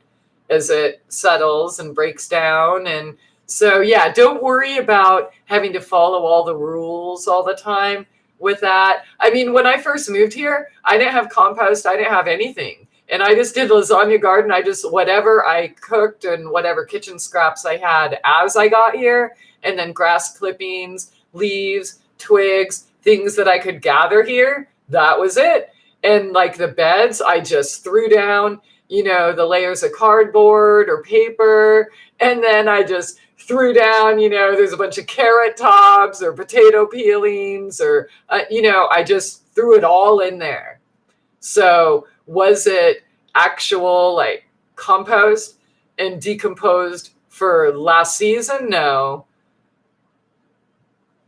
But I'm sure it will be by this summer. You know what I mean? And like even so regrow kitchen scraps, like that is like one thing that, I mean, it's not only going to reduce the plastic you buy, it's going to save you money and it's going to taste way better. So, you can cut those carrot tops, stick them in the ground, right? Water them and let them regrow. Do the same thing with your onions, your celery, potatoes. I mean, almost anything you can regrow like that. So, and worst case scenario, it doesn't work, then guess what? You at least have something that's decomposing to nourish the rest of the soil later, right?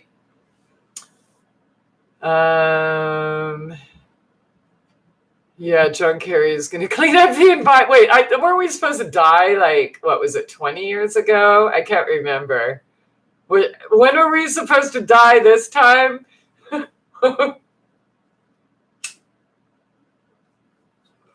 I watched a Susan Weed lecture on the Ozark Publishing channel. Oh, I didn't know there was an Ozark Publishing channel. I'll check that out. Thank you.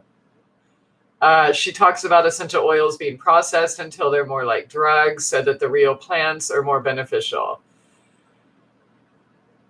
I am aware of things that her and I vehemently disagree about. And, she was on my show and she does not love essential oils as much as I do.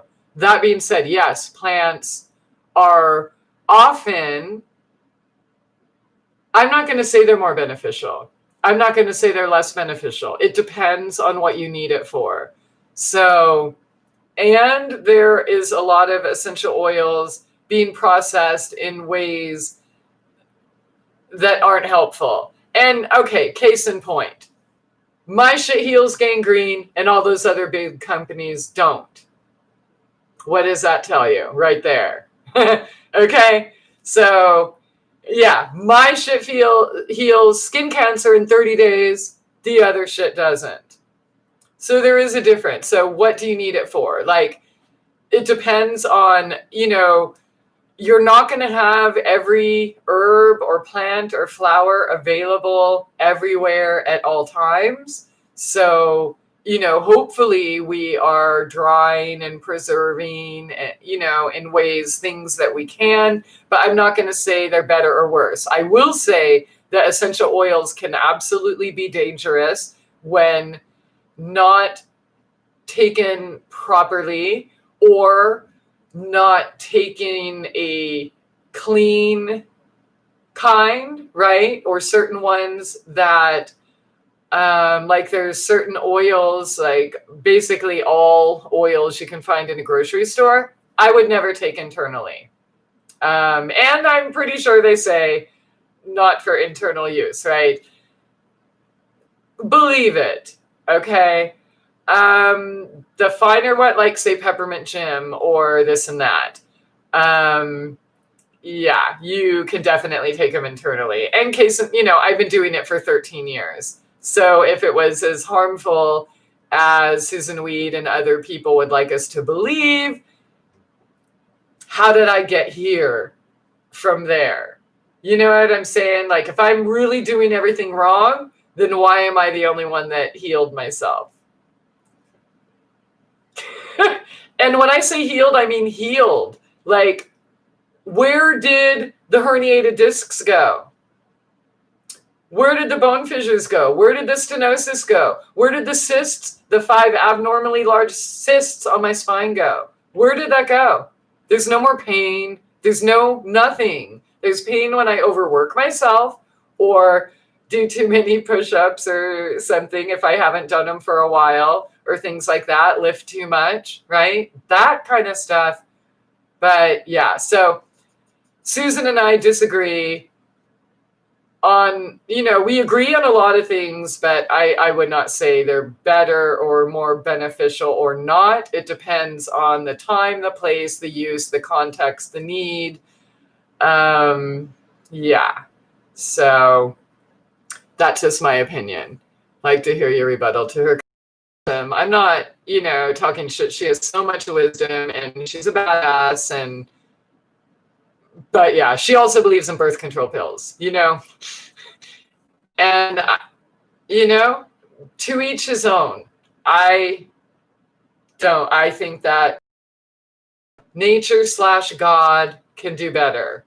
So, Dominic, thanks so much. You have a good night too. Uh-oh.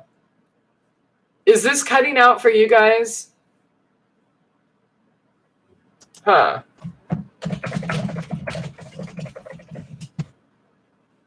Okay, so it is. It's cutting out right when you answered my question. It started going wacko. You have the power. You got some crazy electricity going through the... So is it working now? Like, did you hear me, or do I need to try to remember, or I said to repeat? Or do I use solar? No, not currently. I just moved here, Dave. So I'm starting everything from scratch again. But you still have my batteries from before, and a couple inverters and things. So, I'll eventually, it all takes money. And again, speaking of, the different lifestyles, I chose a lifestyle that barely, I have enough to pay the rent. But the extras, I went through that already. So, and generators and plants and trees for my food forest and mulch and stuff like that. But yeah, eventually,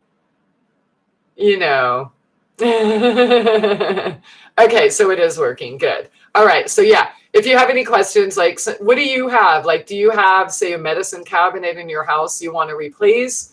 Do you want to hear recipes of things you can do, or different ideas of what you can do? Like, dude, I've even used like twigs from my yard as splints. So like anything, I want to help you think about ways that it just kind of makes your life easier when you're less dependent on the disposable lifestyle. Because live by the sword, die by the sword, right? So live a disposable lifestyle. You are disposable, right? Right? If you're living a consumerist lifestyle,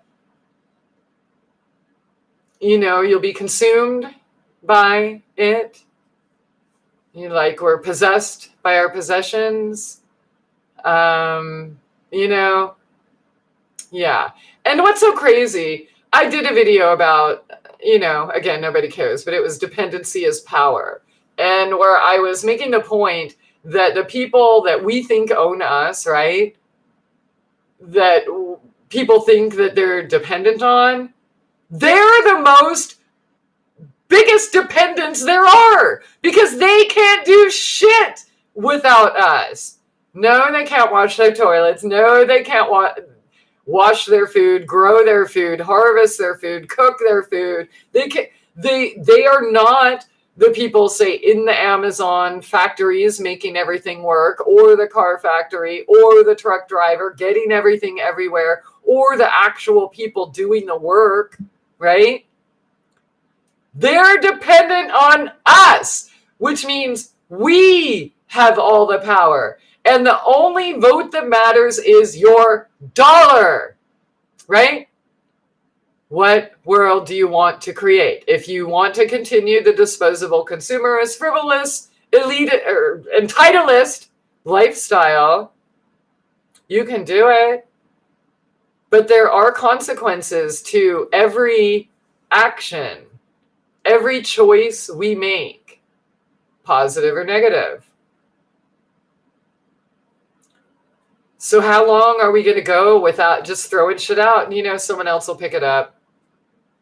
Whatever it is, like, how many more packages do you need to buy that are going to end up in the ocean or some landfill or something somewhere? Like, is it time to do something different? Is it time to stop, throwing disposable plates, disposable cups, disposable plasticware, just, everything, everywhere? Like, I know we need some plastic sometimes, right? Or some good rubber, or some good, you know what I mean? I get that. They make some pretty cool materials that are strong and durable and weatherproof. And okay, I'm not saying don't ever touch plastic. I'm just suggesting that be mindful with it. And when you have it, keep it, reuse it, take responsibility for what you are consuming. Okay. So, okay, once again, get a crypto donation address. I wouldn't even know how to do that. I wouldn't even know. I don't even know what that means. The oil pulling to regrow teeth was one of the last vids I watched before one of the sensor takedown. Yeah, so the first one, when they first started, well, that's not true. When they first started was back in 2006, 7, 8, 9. So the Soul Journeys channel you're talking about, they erased in February of 2014. Yeah, and so all those were like 2012 and 13. Yeah, so that was the big one. And then I wasn't back on until I got this channel back from my dead friend. So, yeah. But yeah, even like, are you guys making your own products in here? Like, are you buying Bisquick, or are you making your own homemade biscuits? Are you buying toothpaste and deodorant and all of these chemical things, or sprays, bug sprays, or or are you making things yourself? And and if you want to know how to do something, let me know and let me help you with that. But yeah, I think we will be held accountable for every single piece of trash we left on the planet in the afterlife. Earth may have a say later on how that worked out while we were here. Yeah, so I think we pay for it now, whether we're conscious of it or not. every wrong decision we make shows up in dis-ease, right? Every time we're not at ease. And there's some things like you can only be held accountable based on your level of awareness, right? So if you had no idea there was anything wrong with this, and you know what I mean? If you did not know, no, you're not going to be accountable, right? But if you're one of the people begging the corporations that you're still supporting, to stop what they're doing, yet you're still giving them all your money, yeah, you're going to be held accountable. Absolutely. Whether you know it or not, because your soul knows. And that's what manifests in dis-ease or anxiety or depression or, again, autoimmune, when you're telling God to fuck off, you know better, right? So all of these things are signals. It shows in your face. Like, look at soulless people, black, hollow eyes, like, just, you know what I mean? It shows. You cannot hide your consciousness. Yeah. Some people can mask it, but they can only fool fools, people that do not know themselves. And that's actually, wow, that should be the definition of a fool, one who does not know themselves, right? Yeah, I just came up with that. I like that. I'm sticking to it. But really, so one way or another, so I'm not saying like God, or whoever, be the pearly gates and you'd be like, oh, you left that, but once you know and you don't make changes, then yes, that's where you become guilty or punished, or I don't even like those words. What are the words? Accountable. That's all it is. Accountable, really. So you need to get an apology. That's so funny. Yeah. Sure. Because people love people that tell them the truth. I'd be like, bitch, suck my dick. Yeah, no, actually, there was a time where people were subtly trying to groom me. And I was actually invited to Vegas. What was the party called? It was the American Independent Party. Wanted me to run for Congress. There's actually videos of me out on the streets in Vegas there with them and stuff. But yeah, no, that was creepy as fuck. And I'm just like, I just thought I went there because I wanted to hear. But I'm just like, I'm in San Diego. Like, how would that even be, like, possible or legit? Or, like, wait, what's really going on here? But yeah, no, I'm the one that everyone likes to hate. Politicians, well, I don't even waste time with them anymore. But when I used to, they would all block me on their email. Accuse me of things that aren't true for their political agendas. Like, I'm definitely not, it would not be possible for me to be part of any club. But that's cute. I hope you're not saying it for the same reason my one friend told us that oh my God. So there was this dude like talking in circles. We could not understand anything he was saying. He didn't answer any question directly. And it all turned to, when he was this poor black child in Queens. He's white, by the way, but that true story. Okay. So my friend's like, you'd make a really great politician. I started dying laughing, and he's like, oh wow, that's really nice. I don't know if anyone's ever said that to me before. And so of course we're laughing. He's like, yeah, I said that because you're bullshit and you don't answer anything like a politician. So yeah, he didn't even get that. It was so I hope that's not why you're saying it, because that's, yeah, no, I wouldn't be able to make it in that world. But yeah, like I said, if I was dictator of the world, there would be like one law, like take care of yourself. Stop telling other people what to do. Don't hurt anyone. Have fun.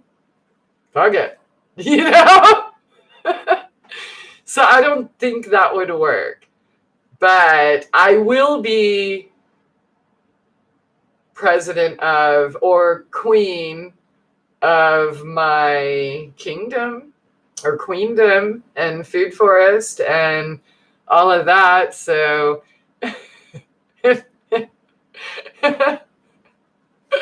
that's funny. Okay, think we all right, Christie for that's so funny. Frocialism, fromunism, proservative, liberal. Oh God. I'm not a frocialist. That's so funny. Yeah. You know, politics is kind of the division that keeps on giving, you know? Yeah. So the whole, real humans have a code and they don't need politicians to tell them what to do. Like, I don't need a politician to tell me not to throw trash on the ground. Like, I knew that as a child. You know, I don't need a politician to tell me to be responsible for my own actions and my lifestyle choices. Like, it's, you know, real humans just kind of know that.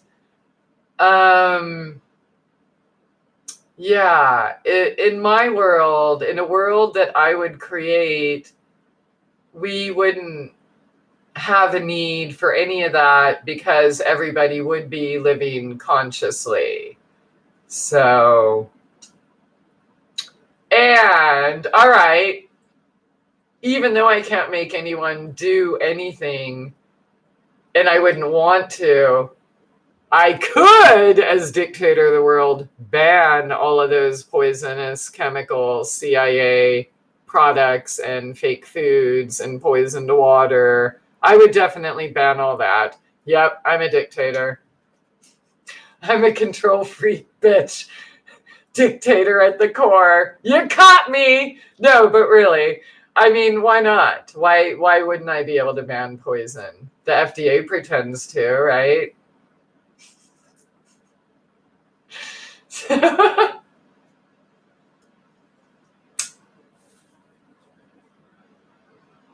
So even my smokes, you know, I get the 300 pack of rice papers.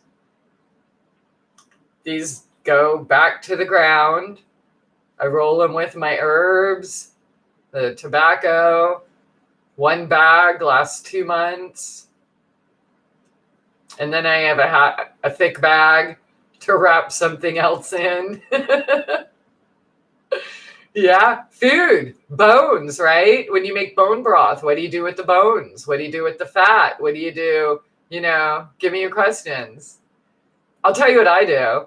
So I will make my bone broth or whatever, and then I separate like the fat and the gristle and the, you know, meat. So I always keep half, and then the other half goes to the animals, whether it's my kitties or dog or whatever, because I started making dog food a million years ago and would package them all up individually wrapped and just pull them out and stuff. But yeah, so now I have a can where the bones go in, like after they're done. And then sometimes, like if there's like a roasted meat or whatever, I'll boil them too. But the bones, after boiling for 24 hours, are so soft that you could literally just disintegrate them.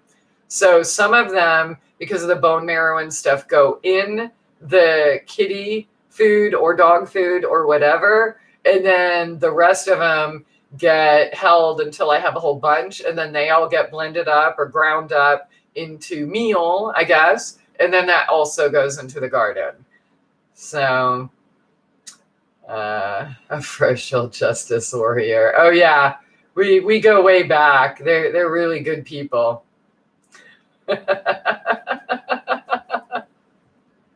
Quotas. I like that. When you smoke, you inevitably end up eating more.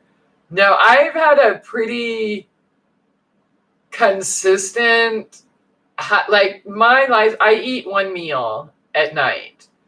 And that has kind of been that way most of my life. Like probably like 90% or something. When I was like in elementary school and as a young kid, cereal in the morning because your mom makes you.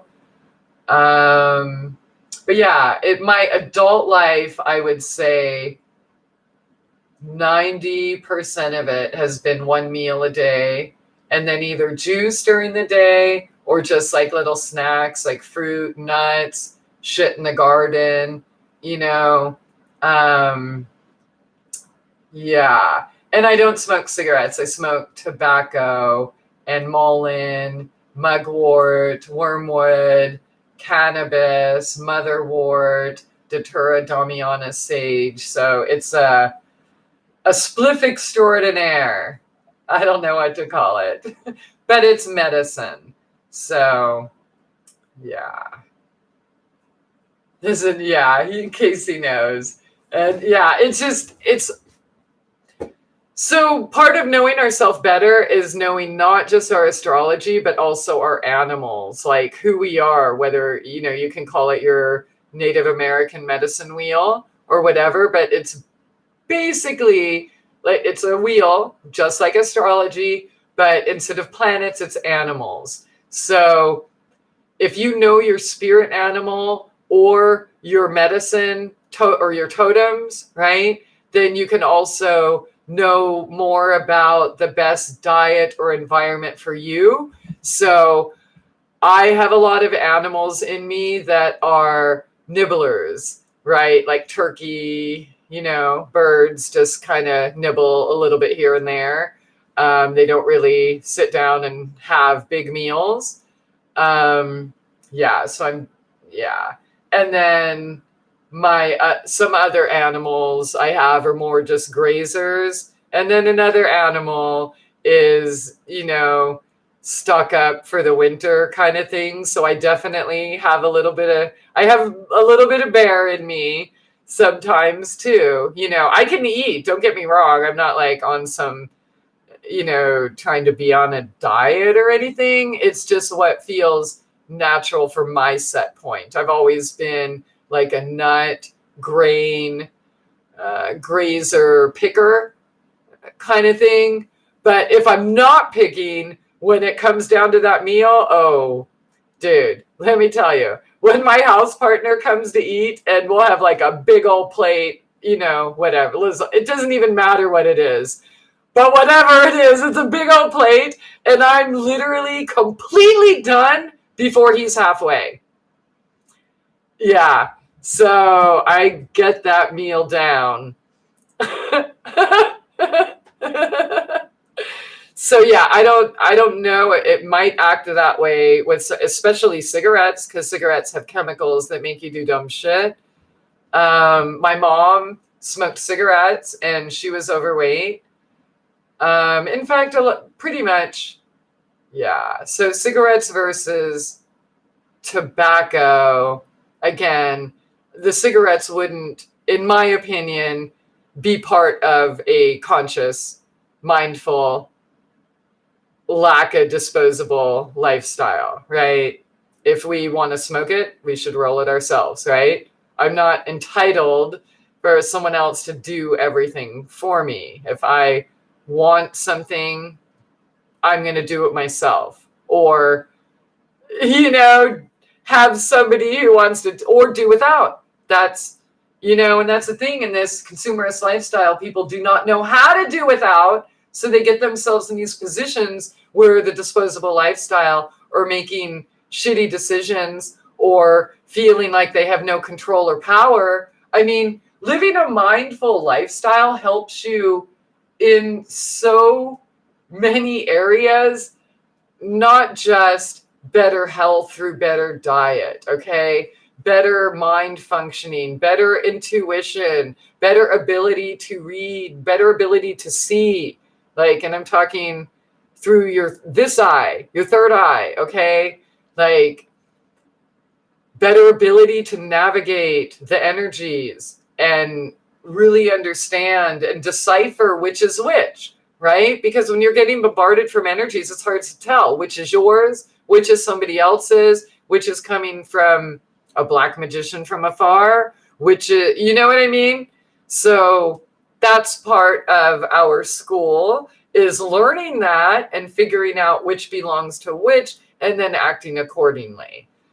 In my opinion. So, okay, is your tobacco blend on your website also?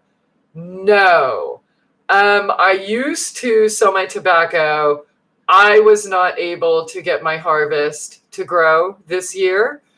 My ceremonial blend is. So there's no tobacco in it. And you can add your own tobacco. And there's no cannabis in it, so you can add your own cannabis. But the Sacred Ceremonial Blend is on the website. In fact, I'll find that for you because there's some really good testimonials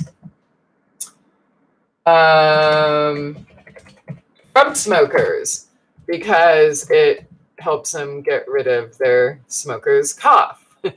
Here it is right here. Copy and paste. So you can read about that there and then see what they say. By the way, I'm going to write a word here in the chat. Holiday. That is a code that you can use at the store for 10% off. Yeah, but check it out. Check out not just that, but and don't just like look at the links. Like I don't even care if you ever buy a product ever. I honestly don't, because the less I give to you, the more I have for myself and my future in this uncertain future. You know what I mean? So I'm all right with that. But I did do a lot of work to find all those links to put on the website in the products with the ingredients, so that you guys can actually learn and see that you're being lied to, and that the federal government does in fact know of multiple cures for multiple things. And I'm not allowed to tell you, but there's nothing saying I can't put those links there. You know, all you have to do is click and read. That's it. Free knowledge. You know, yeah. So check it out for that reason. And I'm pretty sure I need to update some things and get caught up a little bit. I'm pretty sure all of the products, they definitely all have ingredients, but I think I'm at the point where they all have like between 12 and 30 links. Yeah, so peer-reviewed scientific journals, PubMed.gov. Yeah, so they're allowed to say all the things that I'm not allowed to say. And since I'm not allowed to say it, I have to ask you to go there. Because, yeah, YouTube ain't playing around. You know, you can't promote natural products, or not going to, not going to doctors, I guess, is taking care of yourself. So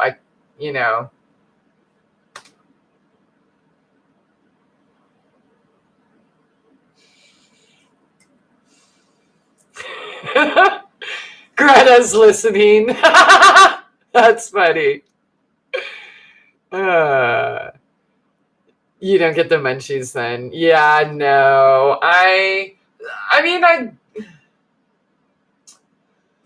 If somebody was going to come over and we sat and like smoked a bunch of bowls or something, maybe I would. But yeah. And I make desserts too, and I eat them. Everything I make is homemade. Yeah. So yeah, no, I don't. I mean, if anything, yeah, no, I don't. I don't go on diets or do any. No, I just have my natural kind of set point habits, my coffee routine, my juices and teas and herbs and a meal, and that's all I need, really. I mean, I think 3 meals a day and stuff is probably a little too much. I'm definitely not a fan of everything I learned in nutrition to lie to you all about, right? And food pyramid and stuff. I think that Americans, again, as part of the entitled lifestyle, I mean, you could just click a button or go anywhere and get anything at any time. So I think that life of convenience has led to lack of self-control and lack of self-responsibility, right? Yeah, so I got problems, but that ain't one of them. No.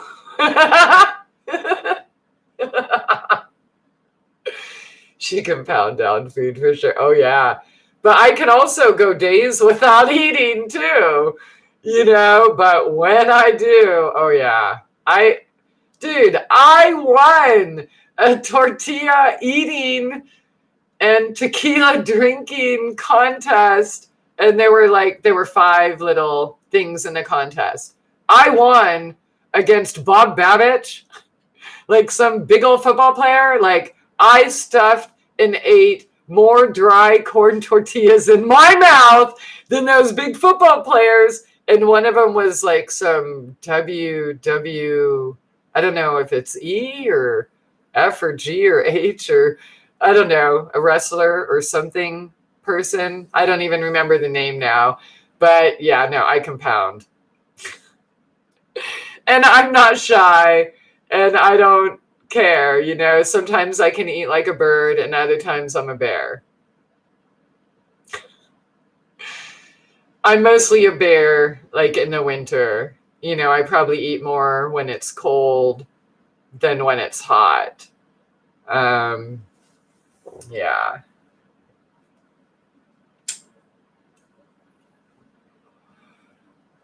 Okay, validate. Okay, I know your good soil.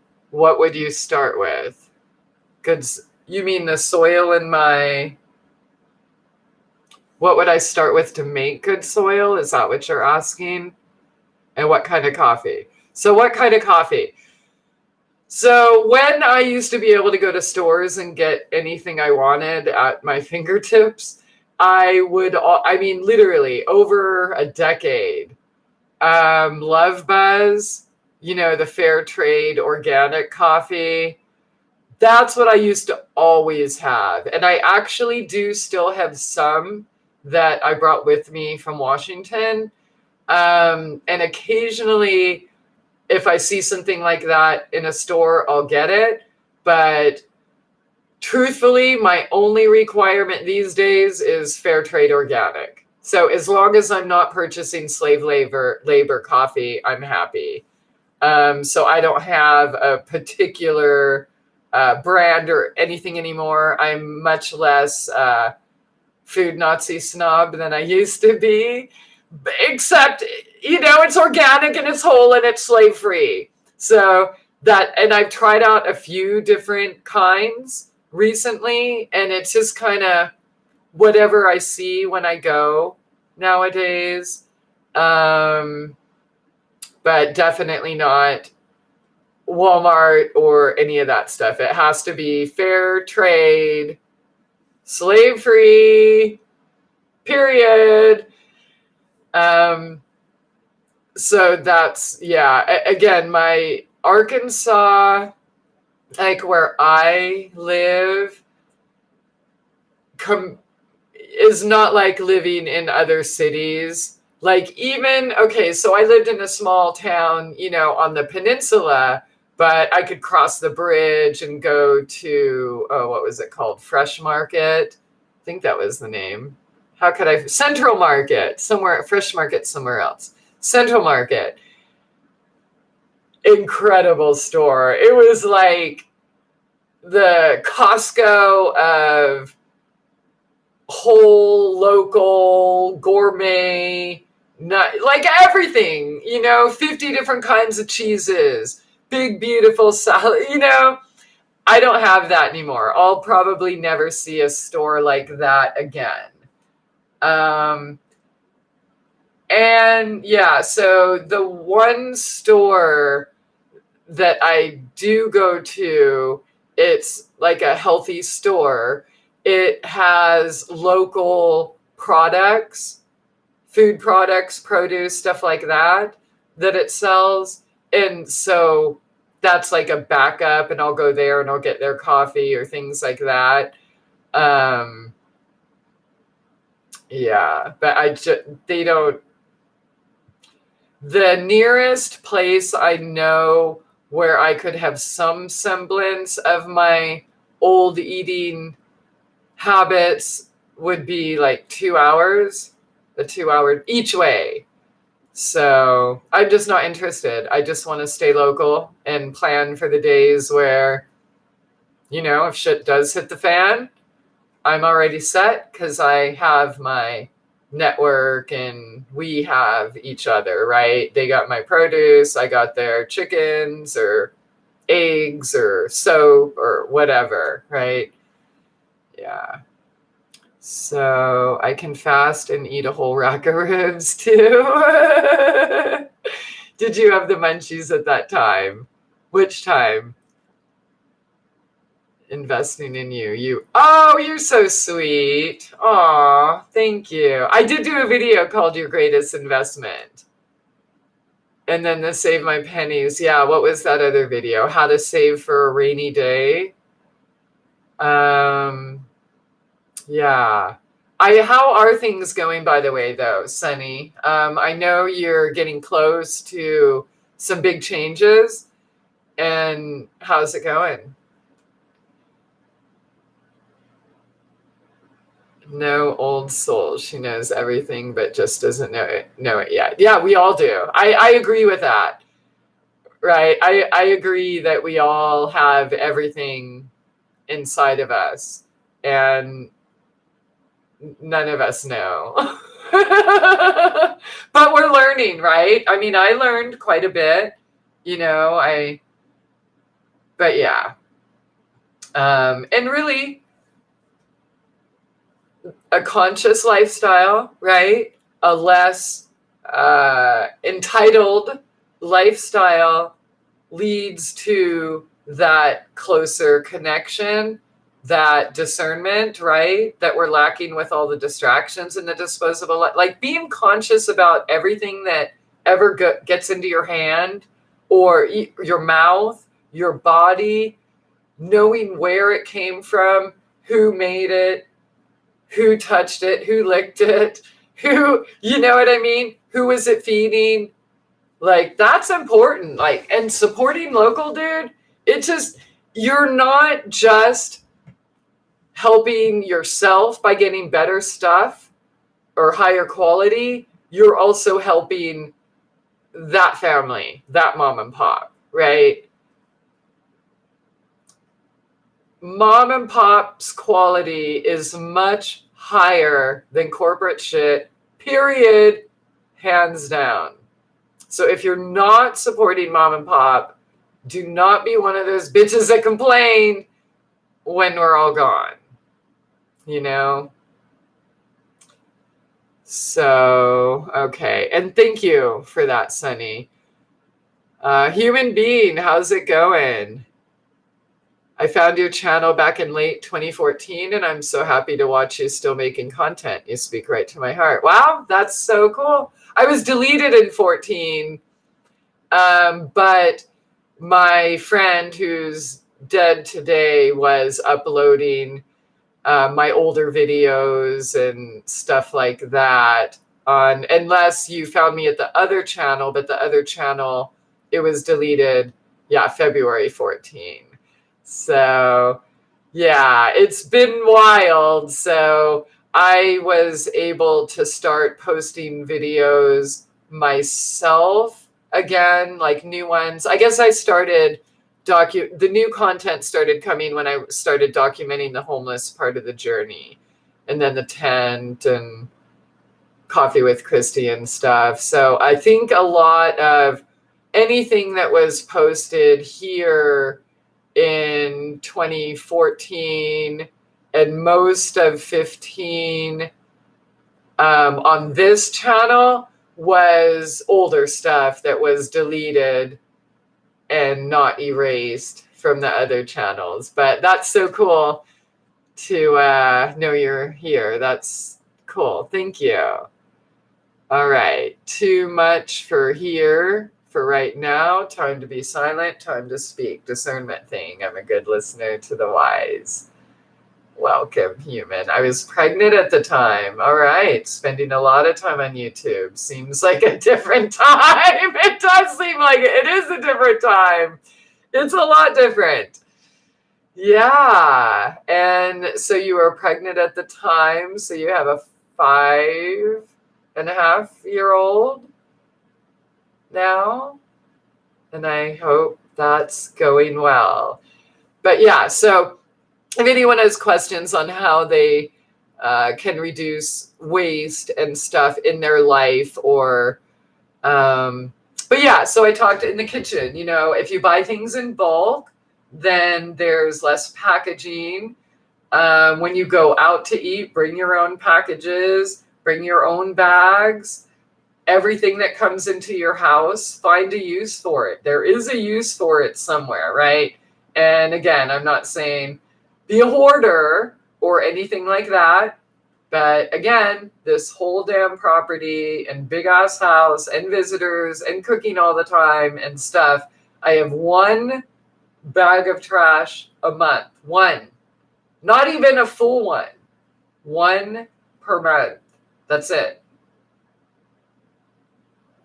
So, you know, and I've been getting a lot, you know, even my refrigerators were mailed. You know what I mean? Like everything was mailed and all sorts of packaging and stuff, which I have that all stacked up in the plastic here and the paper here. And then the paper goes to the garden and then the plastic gets reused like to wrap my products or pictures when I send them out.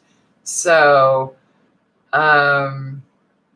yeah. And then we got to talk about the cat food and litter and cans, bottles, packages. Can anyone else think of something? I know there's so much that, you know, I think about all the time, and I know that, you know, I probably forgot a bunch. So remind me in other areas that we might not have touched base and how we could do a little better, right?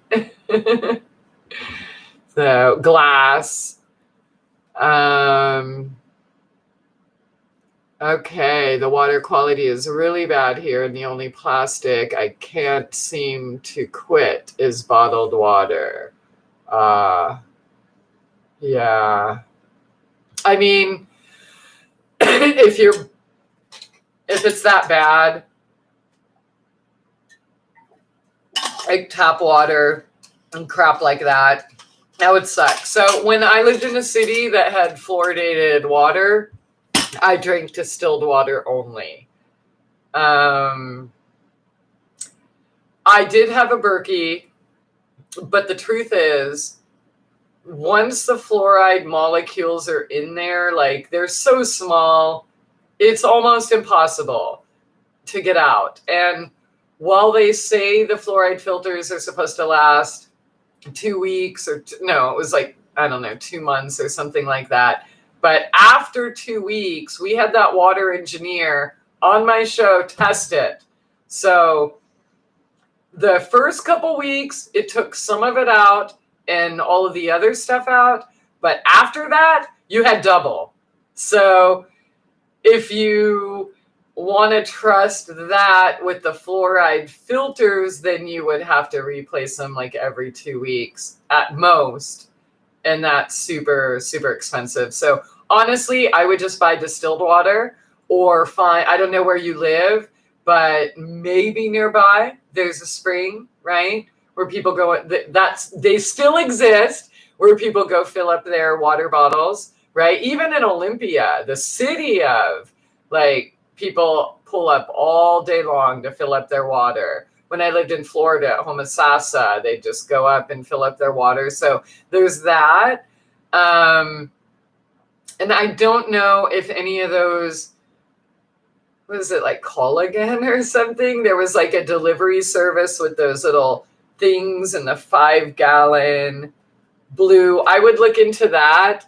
Last time I looked into that, there were fluoride-free options. So, but yeah, if you have messed up tap water, then you definitely don't want to be drinking it. I mean, it sucks the fact that you're even, you have to shower in it or things like that. But, okay, do you have any recommendations? Yes, I do. So calcium bentonite clay. Oh, wait, I'm not allowed to talk about this. Or maybe I kind of am. Just go to your doctor first. Don't listen to anything I say. But if I was living in a place that had fluoridated or chlorinated or fucked up, tap water, I would be drinking distilled water. I would also be starting off my morning with a 1/4 teaspoon of calcium bentonite clay mixed in a little shot glass, stirred with a little wooden stick. Don't touch it with metal. And then I would drink that every morning because that bonds with the heavy metals and molecules to draw them out of your system, because they are getting in your system through your shower, right? Through your pores, into your bloodstream. So calcium bentonite clay, modifilan, which will also bond with, the cadmium, lead, arsenic, all of that crap, pull it out. Yeah. And okay, so, well, we've talked about this before, but seaweed and cilantro are really good heavy metal detoxes. But yeah, if you're living in a place with city water, poisoned water, you definitely need to add some supplements or, so those would be my choice. That's what I did. I would also drink DE, maybe 2 tablespoons, drink DE. Put it in a glass of water, like 2 tablespoons in a glass of water, and drink some of that every day too, because that has protective properties. And I mean, I don't know how far you want to go with that, but if you want to go further, I would definitely start, making dirty brown water with some weeds that hopefully are growing in your yard or somewhere nearby. So things like dandelion, red clover, alfalfa, chickweed. Yeah. So that would be a good option, because that will also help keeping things moving, getting them out of your sewer system, aka your lymphatic system. And I would also juice, right? Because while these are depleting your minerals, everything else I'm recommending is going to help rebuild them. And usually places like that are like heavily laden with like wireless and things like that. Those don't help. So, but ultimately, so after you do all that and you get bored, just move. Like, ultimately, that's what I would do. I just wouldn't live in a place with poisoned water, because poisoned water, water is important, right? So that's why I lived or did not live in all the places I lived. And when I say live or did not live, like, people are like, well, why don't you just live in that hotel? Why do you have to build a tent up here? Or, why do you have to struggle and do it that way when you could go live here? And the reason was poisoned water, the 5G, the wireless, all the energies, things like that. So, but yeah, while you're living under those conditions, when I lived under those conditions, that's what I did. So hopefully that wasn't illegal. I'm trying to be a good citizen. I've been through 9.5 months of fake book re-education. Okay, will you do a spiritual camping video, knowing what you do now? What do you mean by that, a spiritual camping video? Yeah, please elaborate. I want to know what you're talking about, because I like the sounds of it, and I like to camp, and I want to build campsites. So, but yeah, please tell me what you mean by that, Dave. Okay, my job fired me for quarantining, and it was honestly the best thing ever. Staying home truly helps. Awesome. Yeah, good. Yeah, sometimes these disasters or whatever in our lives, it's like when people tell me they got fired or they lost their job, I'm like, yes, yes, yes. They're just like, wait, what? Oh yeah, I'm sorry. This is where I'm supposed to say, oh, poor thing, it'll be okay. But like, don't you feel fucking free now? It's hard to see slavery when you're in it. Right? Because we have excuses of why it's not slavery. And sometimes it's not. But if it is, you know it, and you feel better when you're gone, right? So, okay. It's terrifying about the filters. I never knew that. Oh, wait, I'm not allowed to talk about this. Exactly why I stopped studying to be a dietitian. Wow.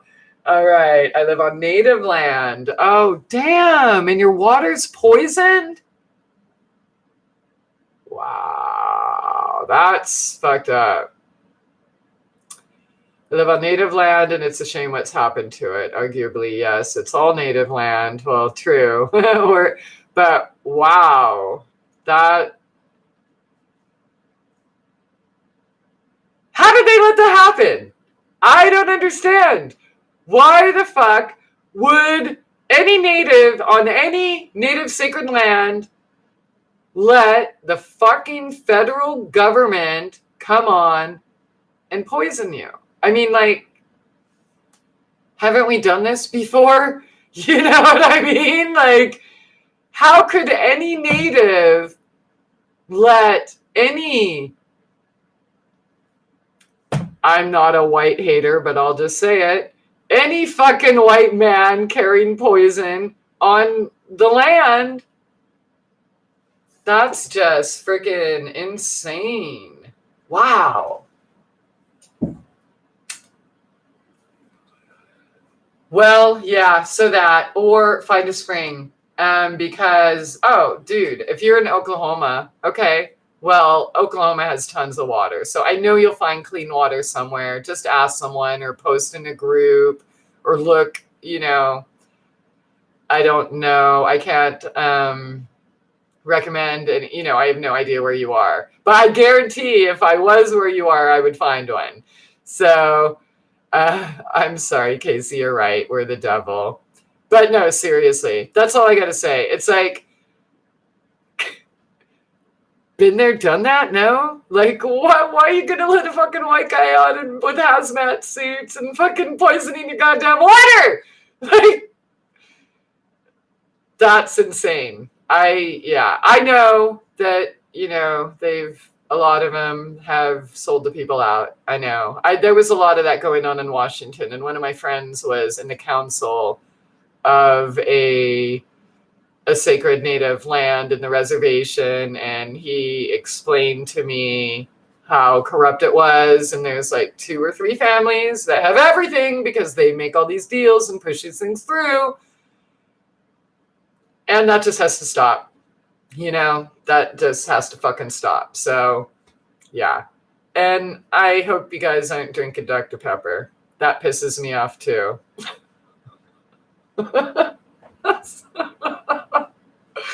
I mean, really, it's like, how many times do we have to be poisoned and maimed and genocided by the same slave masters before we stop doing, taking their poison, right? Like, I remember one of my first times on a native land, and I had all these dreams and visions of what I thought it would be. And when I got there, it wasn't like that. It was very sad. It was, yeah, just like fucking any trailer park USA kind of thing, drunk, disposable lifestyle. It was sad. It was really, really sad. And hey, can you give me money to buy a Dr. Pepper? No. I'll give you some water. I'll give you some fucking fresh juice. But no, I am not going to give you money to buy poison no, period. No. And this was after like 2 hours of him like literally crying and, about how much he hates the white man. And then he asked me for money to fucking buy him a white man fucking drag. What? I don't even touch white men shit. You know what I'm saying? Come on.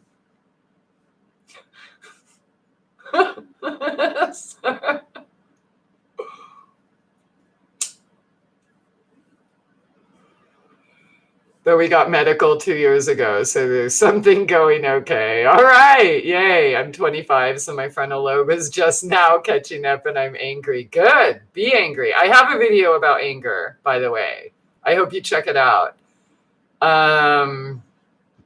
Mountain Dew is a great pesticide. Well, it probably is. But where would you put it that wouldn't harm something else, right? So, because when I hear the word pesticides, I'm thinking like garden or, so you probably don't want Mountain Dew in your garden. But if you have just a bunch of pests that you need to side in your driveway or on the street or something, then fine. If you have a can of Mountain Dew, use your damn Mountain Dew. But personally, I would ask, why are you buying that shit? Dude, it's so in our face. California Mountain Dew, DEW, directed energy, probably not allowed to say that word either. Like, come on. And look at the names of the rest of them. They're just in your face. Like, how can people still support the CIA? Really?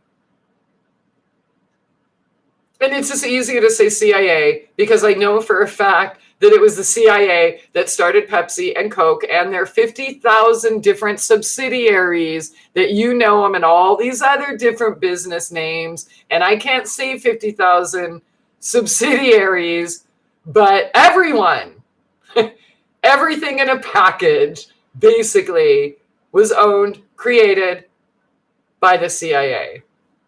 The same people mind controlling us, programming us that we need this shit, that we need to fight with our neighbors, that we need to beg a slave master, that we need to buy more fucking deodorant and buy more fucking sprays and buy more fucking poisons. Do we not yet see how they trick us to pay for our own demise? The only thing that matters to them is money. We can stop supporting it. That's how you live a less entitled lifestyle. Entitled people are content to sit back and let everyone else do for them, right? Without a care in the world. Where does my shit go? Who cares? Somebody else does it, right? That's not very responsible or healthy on any level. Not for yourself, not for the earth, not for any energies you're trying to transmute, not for anything you're trying to discern, right? If you're clouded with that garbage in, garbage out. You're clouded with that poison. Everything you see is clouded with that poison. Everything you touch is clouded with that poison, right? Yeah. Fuck the white man. Just kidding. But really, I'm not a white hater at all. And I just think it's funny. But really, like, you know what happened. Don't touch their poison, man. Please. Okay. All right. So, finding spiritual joy in the simple things in life. Dave, is that a suggestion for like a video? Like camping? Is that what you're talking about? I do want to hear you, and so yeah, please elaborate. Please continue. Okay, our pests are bunnies. I try to lure them with their own patch of greens. Oh God, how does that work? Coca-Cola is great for rust removal. All right. Yeah, I will not buy Coke. Vinegar is great for rust removal, right?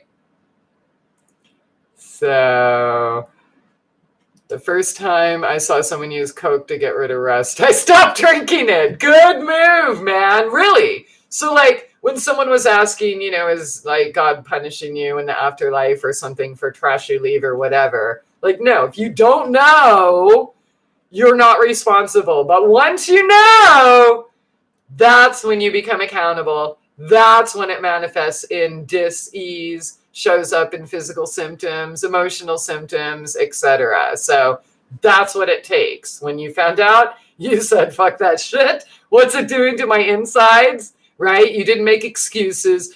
Well, it doesn't even taste good. It never tasted good. It's root beer tastes good, especially with ice cream. Coke and Pepsi. This shit never tasted good. Never. Maybe back in the days when I had cocaine or something in a soda fountain, but I wasn't there. So I don't know. But I know in my lifetime, because my mom was a Pepsi drinker and they used to always have the stupid taste test outside the grocery store. And, yeah. But really it was like prune juice, honestly, like a diluted, bubbly prune juice with chemicals. Like, how is that delicious? Yeah, I don't know. Yeah, but give me a root beer float, bitches. Just kidding. That'd be nice. When's the last time I had one of them? I think I should. Okay. Human being, hope you didn't switch to Pepsi. That's so funny. We actually let me see. I know that one of the contributing authors at ChristieAphrodite.com did some excellent blogs in his MK Ultra series that included Coke and Pepsi and the history. So in the MK Ultra joke. So let me try to pull one of those up and just I'll post a couple in here because they were very good. Very good. And he really lays things out and makes it so easy to see. And really, if you think of like the soda fountains and stuff he brought up, like they got all our moms and grandmas on Coke. You know what I mean? And it's so fun. We're at the soda fountain in the drugstore. And like they've been the biggest drug dealers and drug promoters since the beginning of time. Okay, I keep scrolling back because I know maybe I'll just type in Coke and Pepsi in the search bar and find it that way. For Coca-Cola, let's try that. Here we go. MK Ultra and you.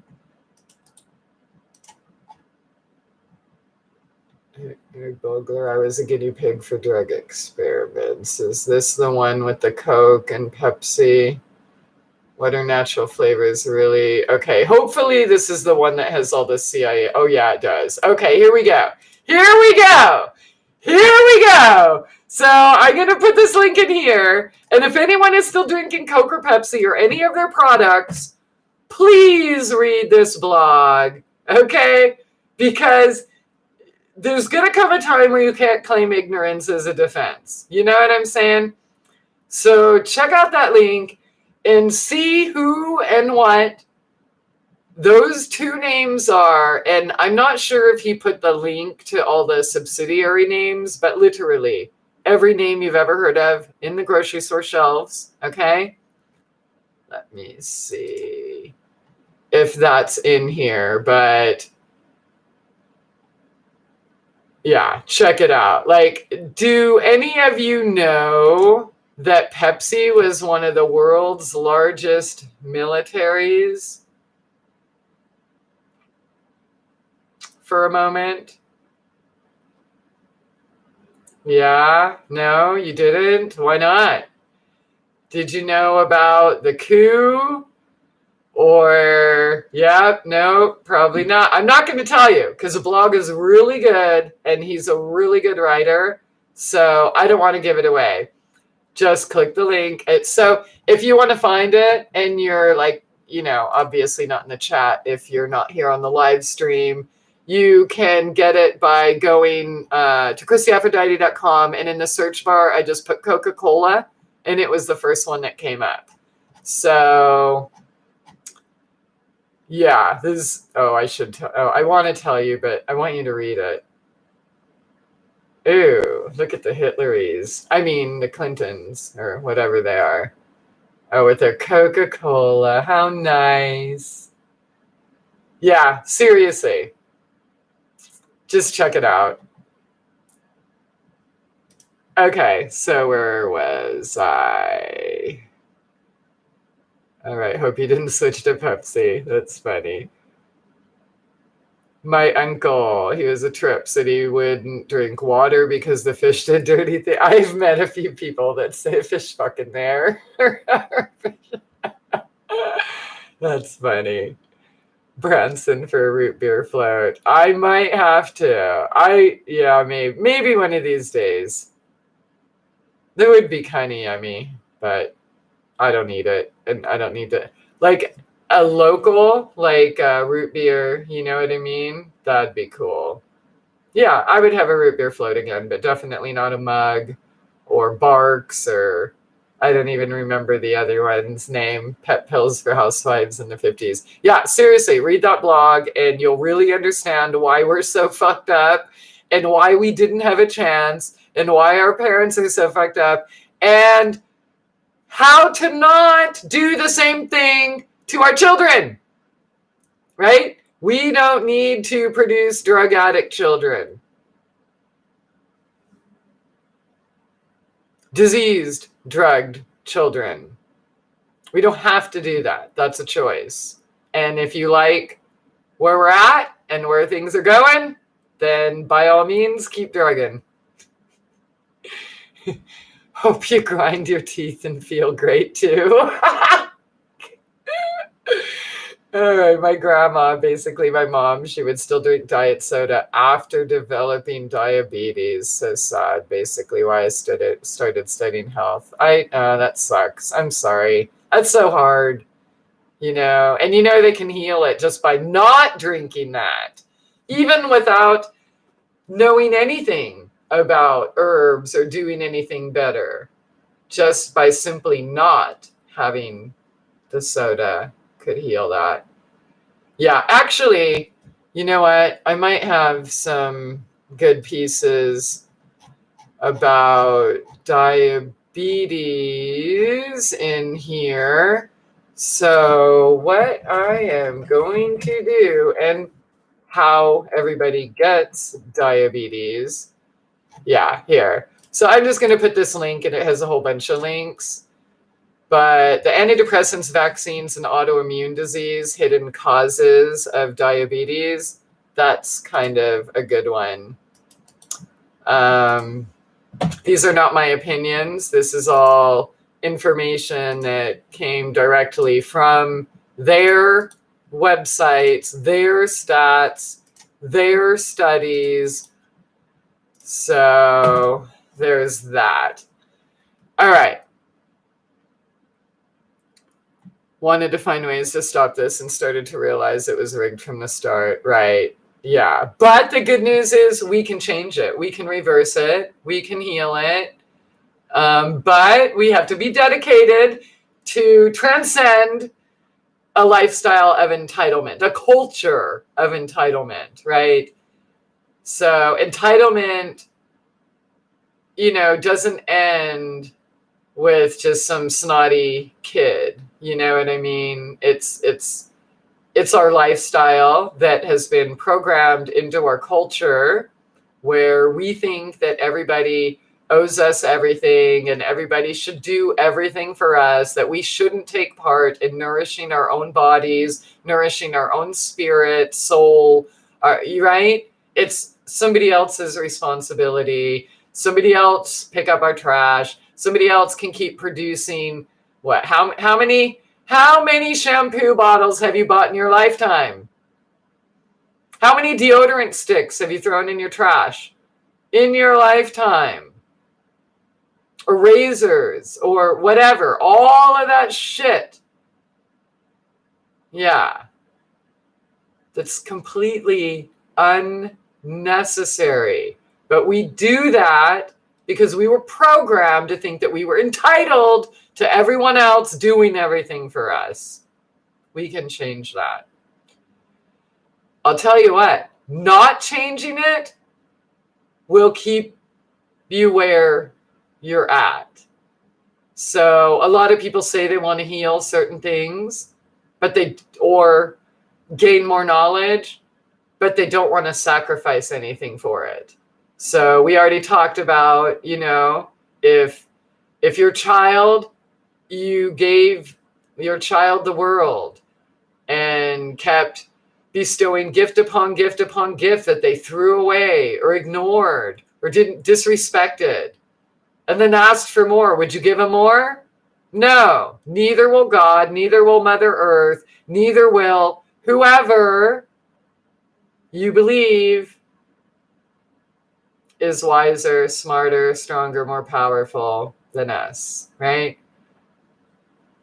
You're not going to get more until you can sacrifice, give something up.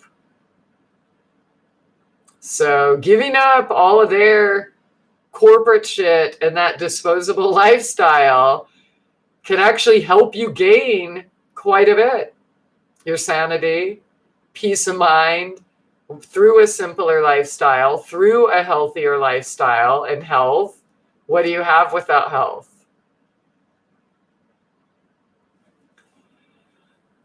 All right. I do not consume. Bovine deherder. Coke and Pepsi, right and left. Tribal hive mind programming for years. Xbox and PlayStation is the new generation programming. Exactly. And that's, speaking of new generations, you probably all didn't see a little post I did about the generations, but I think it kind of sums it up in a nutshell. The baby boomers generation was the years responsible for destruction of the family. And then Generation X, or say chromosome, right? Generation X, destruction of the women. Generation Y, insert chromosome here, destruction of the men, right? Yeah. And the new, what are we? Oh yeah, we're in Generation Z now. Zombie.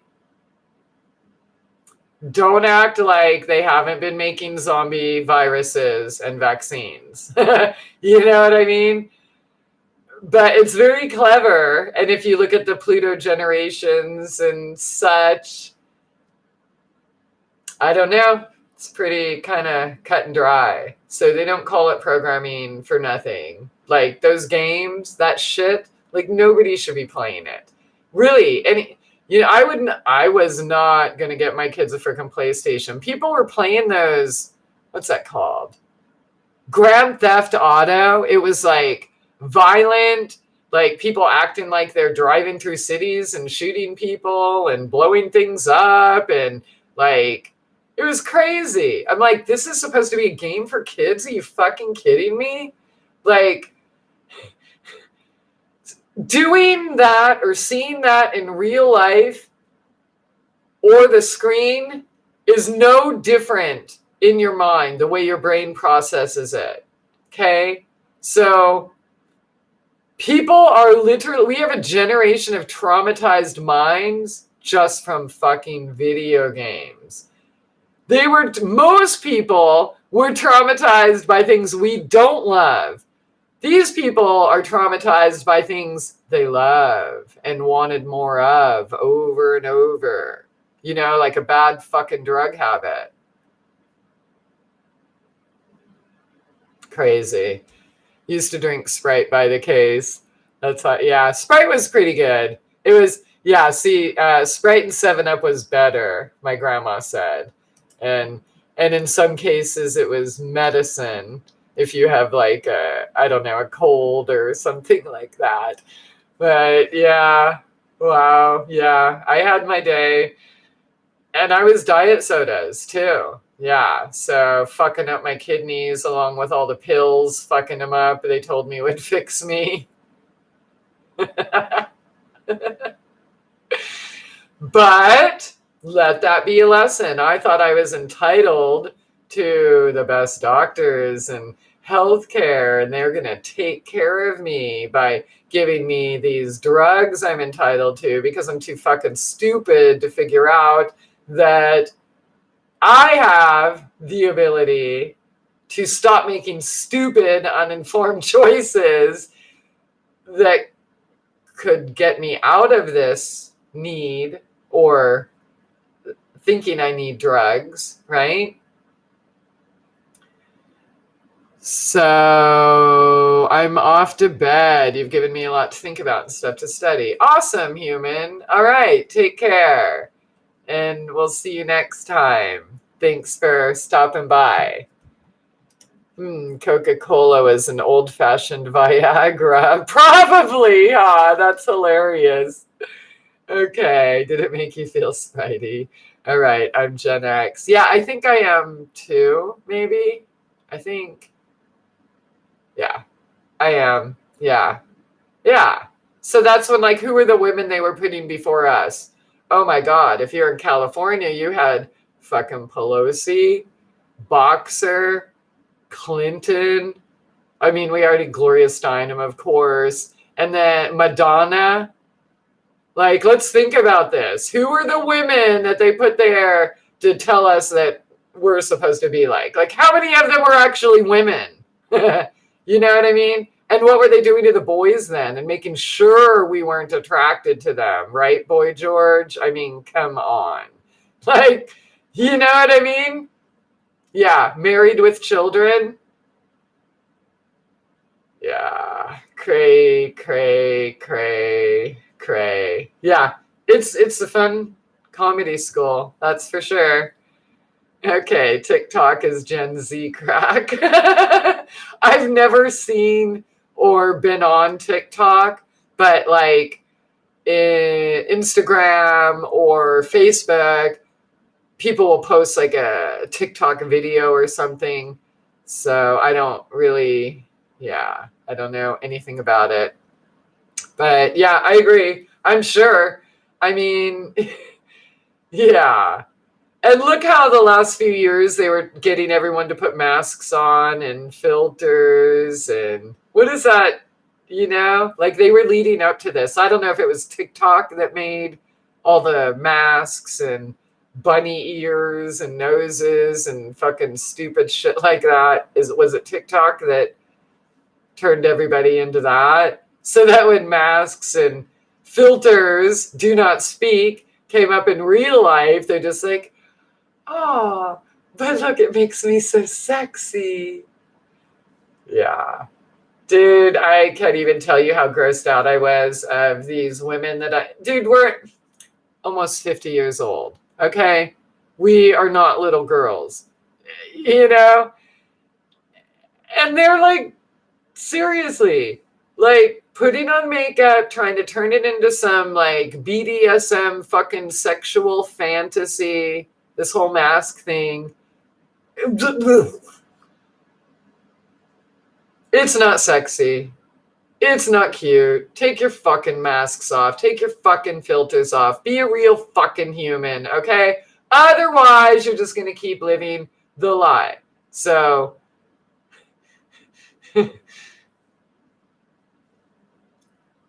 oh God.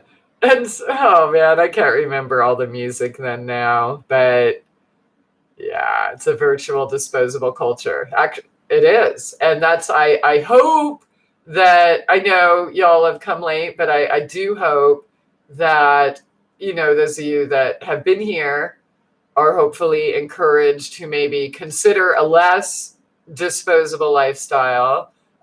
You can step out. You don't have to be part of this cult. Okay? You really don't.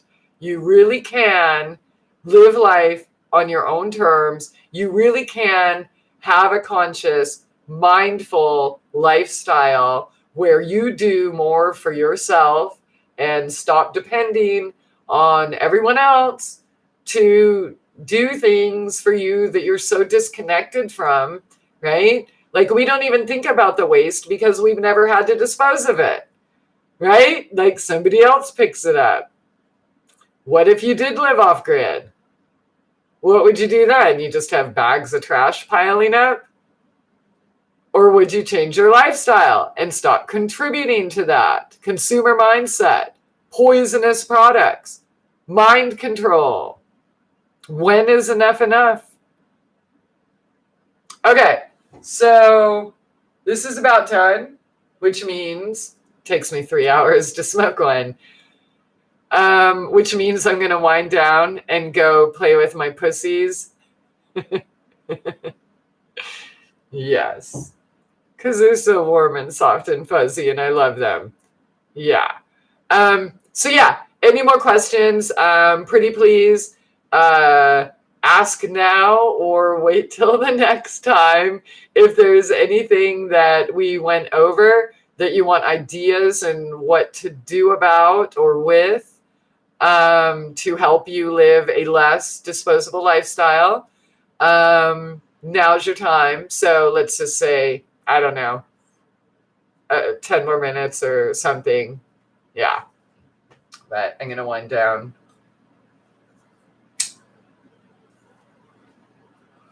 So, yeah. And Dave, I wanted to know more what you were getting at when you asked about the spiritual camping videos. Because yeah, it definitely sounds like something I want to know more of. And if that's something that you want more of, then obviously I want to do my best to give you guys what you want, right? Provided I can. So yeah, because otherwise I'm just talking to myself, right? So yeah, and always feel free to send me an email, christieaphrodite@gmail.com. And for those of you who don't know, I mentioned in the beginning, I have removed Instagram and Facebook. They're on my computer, even though I'm banned all the time from one. But I have found a way to get in and manage the pages a little. And because they're not on my phone, that means there's no more photo uploads. And so I'm going to have to do better at getting back to my old sites like frozenmoments.com, myterescence.net, christieaphrodite.com, and then get back to the other ones that are still sitting there waiting for some activity. But yeah, I mean, if I feel the urge to go to Instagram, I could just make that same post on my own site. And I know nobody cares and nobody will see it, but whatever. And I would actually like to open that up to other people that, if you're a photographer or you just like to post shit and talk shit, you can post too. I can set you up an account, and go in and just do your own thing. If you're also trying to get away from social media and want to be able to say whatever. And I mean, nobody goes to my sites, so there's that. If you're looking for, popularity or something, then definitely don't consider wasting your time because, everyone still wants to go to Facebook and everywhere else. But, where are you going to draw the line? I drew my line. So I have to find another way. So even if it is only for me, then it's worth it because I'm living life on my own terms. I'm not letting these people fucking rate me through terms and conditions and data collection policies. And what's fucked up about it is that you're not only Like, you don't even have to consent to be spied on. Like, any neighboring devices, you have a friend over or another family member who's not even involved on Instagram or whatever. You gave them permission to spy on whoever visits your home or whoever you're standing next to, right? Like, that's, yeah, I'm done. So people don't go to my sites, don't go. I don't care, but I ain't going there. So Sprite casts a chemical spell on my kidneys. Sprightly was not the result. Oh, dang. Do you have messed up kidneys too, Bradwick?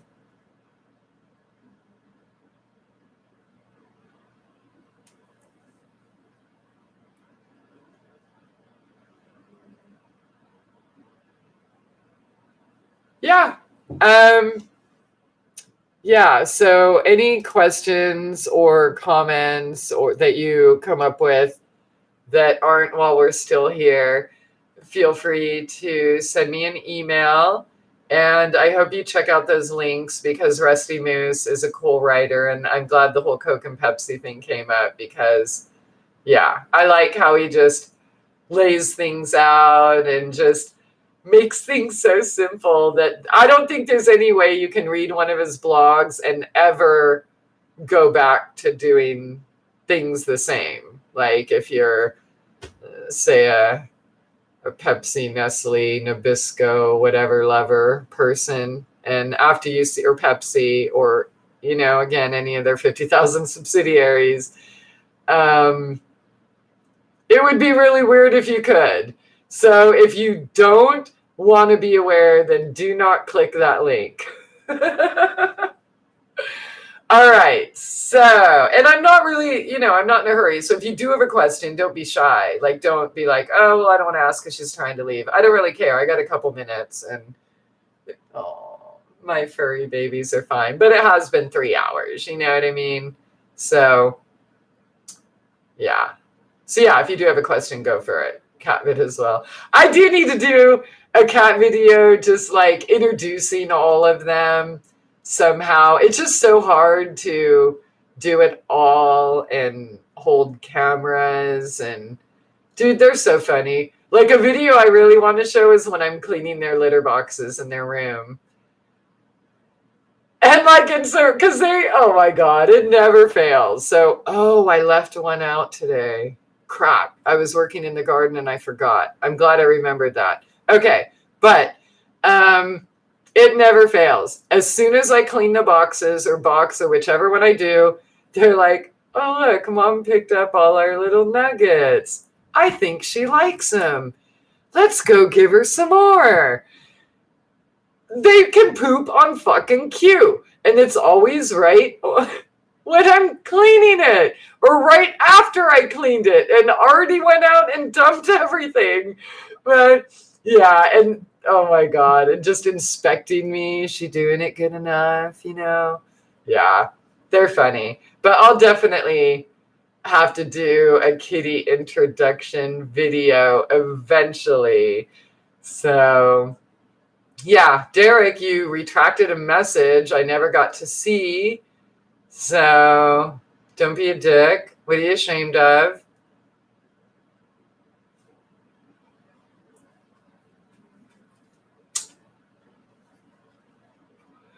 In the meantime, yeah, I hope, you know, you think a little more locally on every level and stop being dependent on those who are dependent on you. And who's dependent on you? Your slave masters. You are not dependent on them. They are dependent on you. Why? Because you have the skills, you have the knowledge, you have the creativity. They don't. All they can do is scare you, trick you, you know, and make you think they own you. You want to be free? Say no and mean it. Don't just say no. Say fuck no. Yeah, say suck my dick, you Nazi cunt. Fuck no. Or whatever you need to do, right? But say it. Mean it and don't go back. unless you want to live the consequences of a disposable lifestyle, right? But entitled is not sexy. Entitled is not cute. Lazy, like, it's just not. I'll tell you what, I don't want to be around anyone in my life that doesn't do for themselves in some way. I have zero interest in being around people, entitled people, that expect me or someone else to feed them. No more. What to help good gut health? So, as I mentioned earlier, YouTube's policies I'm not really allowed to say things like that. So, what I will say is, see, and it's hard to work like that because it's such a general question, right? So I'll do my best. The first thing you can do is stop doing what's causing the bad gut health, right? So what are you doing that's causing whatever the issues are? I don't know what the issues are. Is it colitis? Is it IBS? Is it, you know what I mean? I don't know. What foods are you eating that are triggering the problem? Do you have too much dairy? I don't know. So the first thing I would do is stop doing what you're doing that's causing the problem. That's number one. Number two, what can you do to re-nourish the body in the meantime so that it can properly replace what needs to be replaced? So, and yeah, I see Bradwick, ginger. Yes, ginger is good.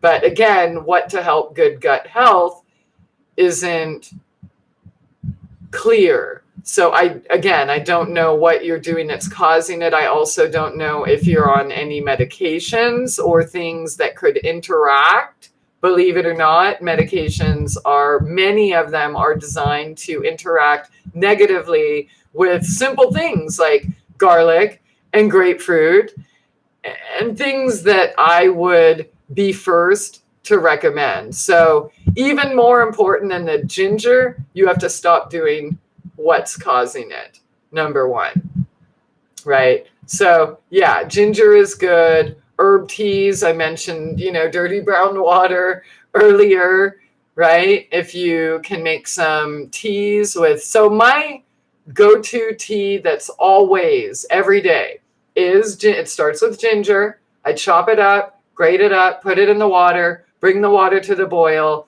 Once it starts to boil, I turn the fire off. Then I add the herbs. So the herbs would be dandelion, red clover, nettles, alfalfa, chickweed, cleavers, thistle. There's probably a couple more I'm not thinking of right now. And then I put that in there, put the lid on and steep it to the next day. A 20-minute tea isn't going to give you anything but a little bit of flavor, right? So I start with the ginger, boil that. Once it goes to the boil, turn the water off, then add the herb because you don't want to burn the herb, right? Then stick the lid on, let it sit there for at least 20 hours, 18 hours, 24, whatever, till tomorrow sometime, and then strain it. And then when you drink it, I just put a little lemon or some kind of citrus, key lime, Meyer lemon, Panamanian orange, or something like that. Get a little citrus in there. If you do that, you probably will never have any gut issues. But again, I don't know what they are. So also things that also help with gut health, dill is a good, oh shit, wait, there was one that just went in my head that, anise is good. Dill is good for your belly. Parsley is good for your belly. Lots of herbs. So again, I don't know the specific problem. So I'm just throwing a few out there that may help. Peppermint might even help. Also, diatomaceous earth, we talked about later. I'm not a fan of probiotics. If, you're wondering why I haven't mentioned, because it's like a crutch. We're teaching our body that it doesn't have to produce anymore because this pill is going to do it for it, right? And some people believe in like yogurt and other cultures and things like that. I don't, because I don't believe dairy does good for our gut. And I love my heavy cream and butter, and you know what I mean? I like dairy. I just made some Parmesan,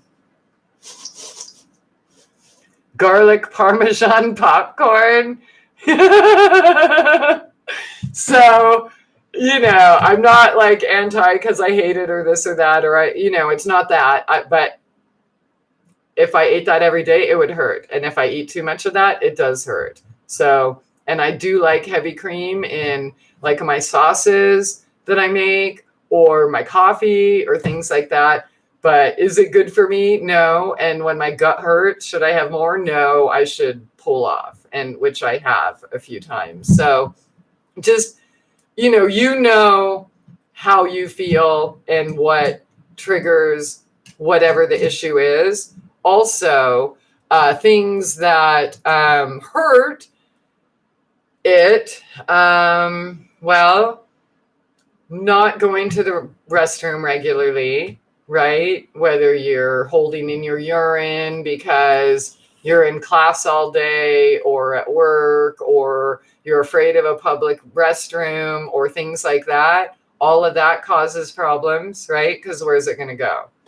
It's like sitting there. And so we're not clear on, that's the best I can do without having specifics about your gut issue. But also, so let me get to the metaphysical side. Gut issue, right? Are you not listening to your gut? Or are you telling God to fuck off because you know better than that still small voice you keep suppressing, right? Stomach also can represent, nervousness or worry. Like, what are you worried about? I would definitely get with myself, before bed or upon waking up in the morning, or while you're in bed, falling asleep, or in the morning, and, talk with yourself about that, right? What am I missing? What am I not hearing? What, how many times am I going to go against my gut instinct, right? So our body is a roadmap to every problem, and every problem we experience physically started energetically first. So, or spiritually, energetic, whatever, metaphysically. So when we heal or get the answers to those questions, then a lot of the physical problems start to fade without ever actually even taking or doing anything, right? Even before ginger or before tea or before a juice or before, you know what I mean?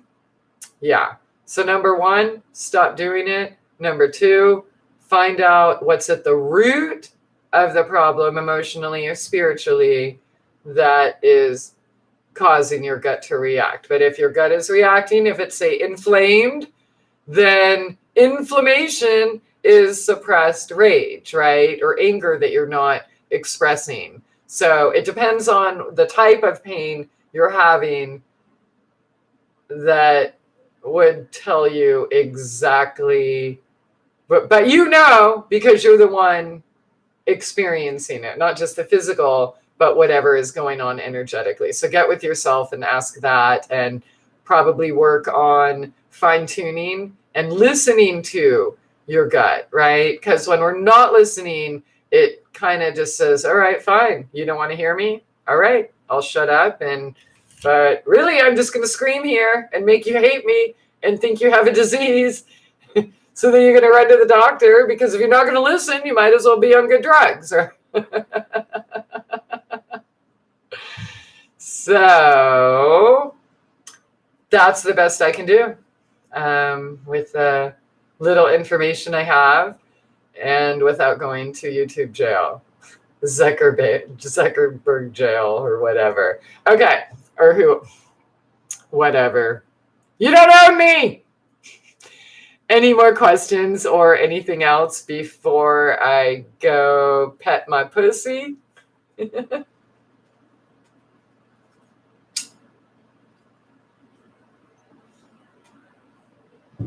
All right. You're welcome, Sunny.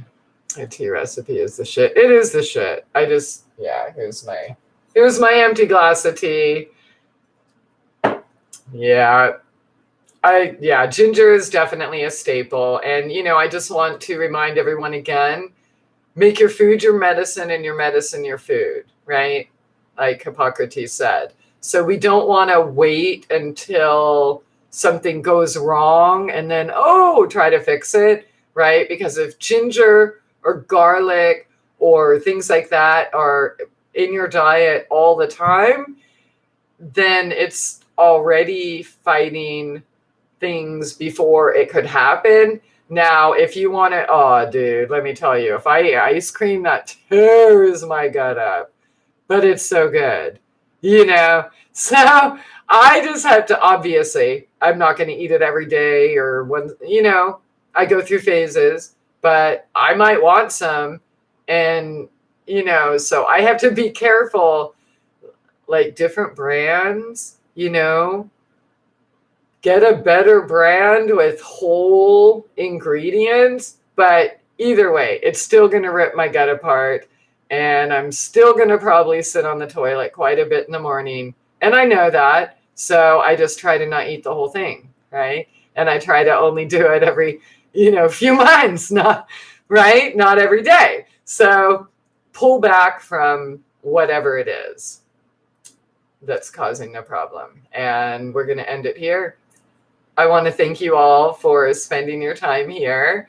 And y'all know my email if you have any more questions or suggestions or any solutions to any of the things we talked about. And I'm not sure which video is going to be next because, like I said, I had this other thing in my mind, and then I read the terms and conditions.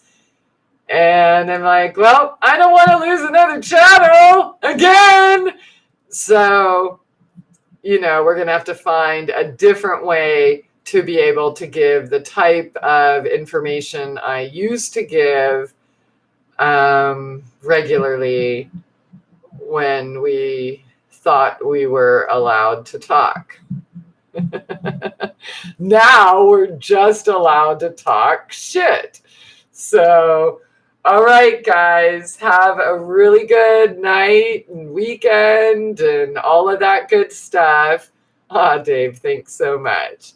And Bradwick, if I have an email from you, I'll check it out. And see ya. Thank you.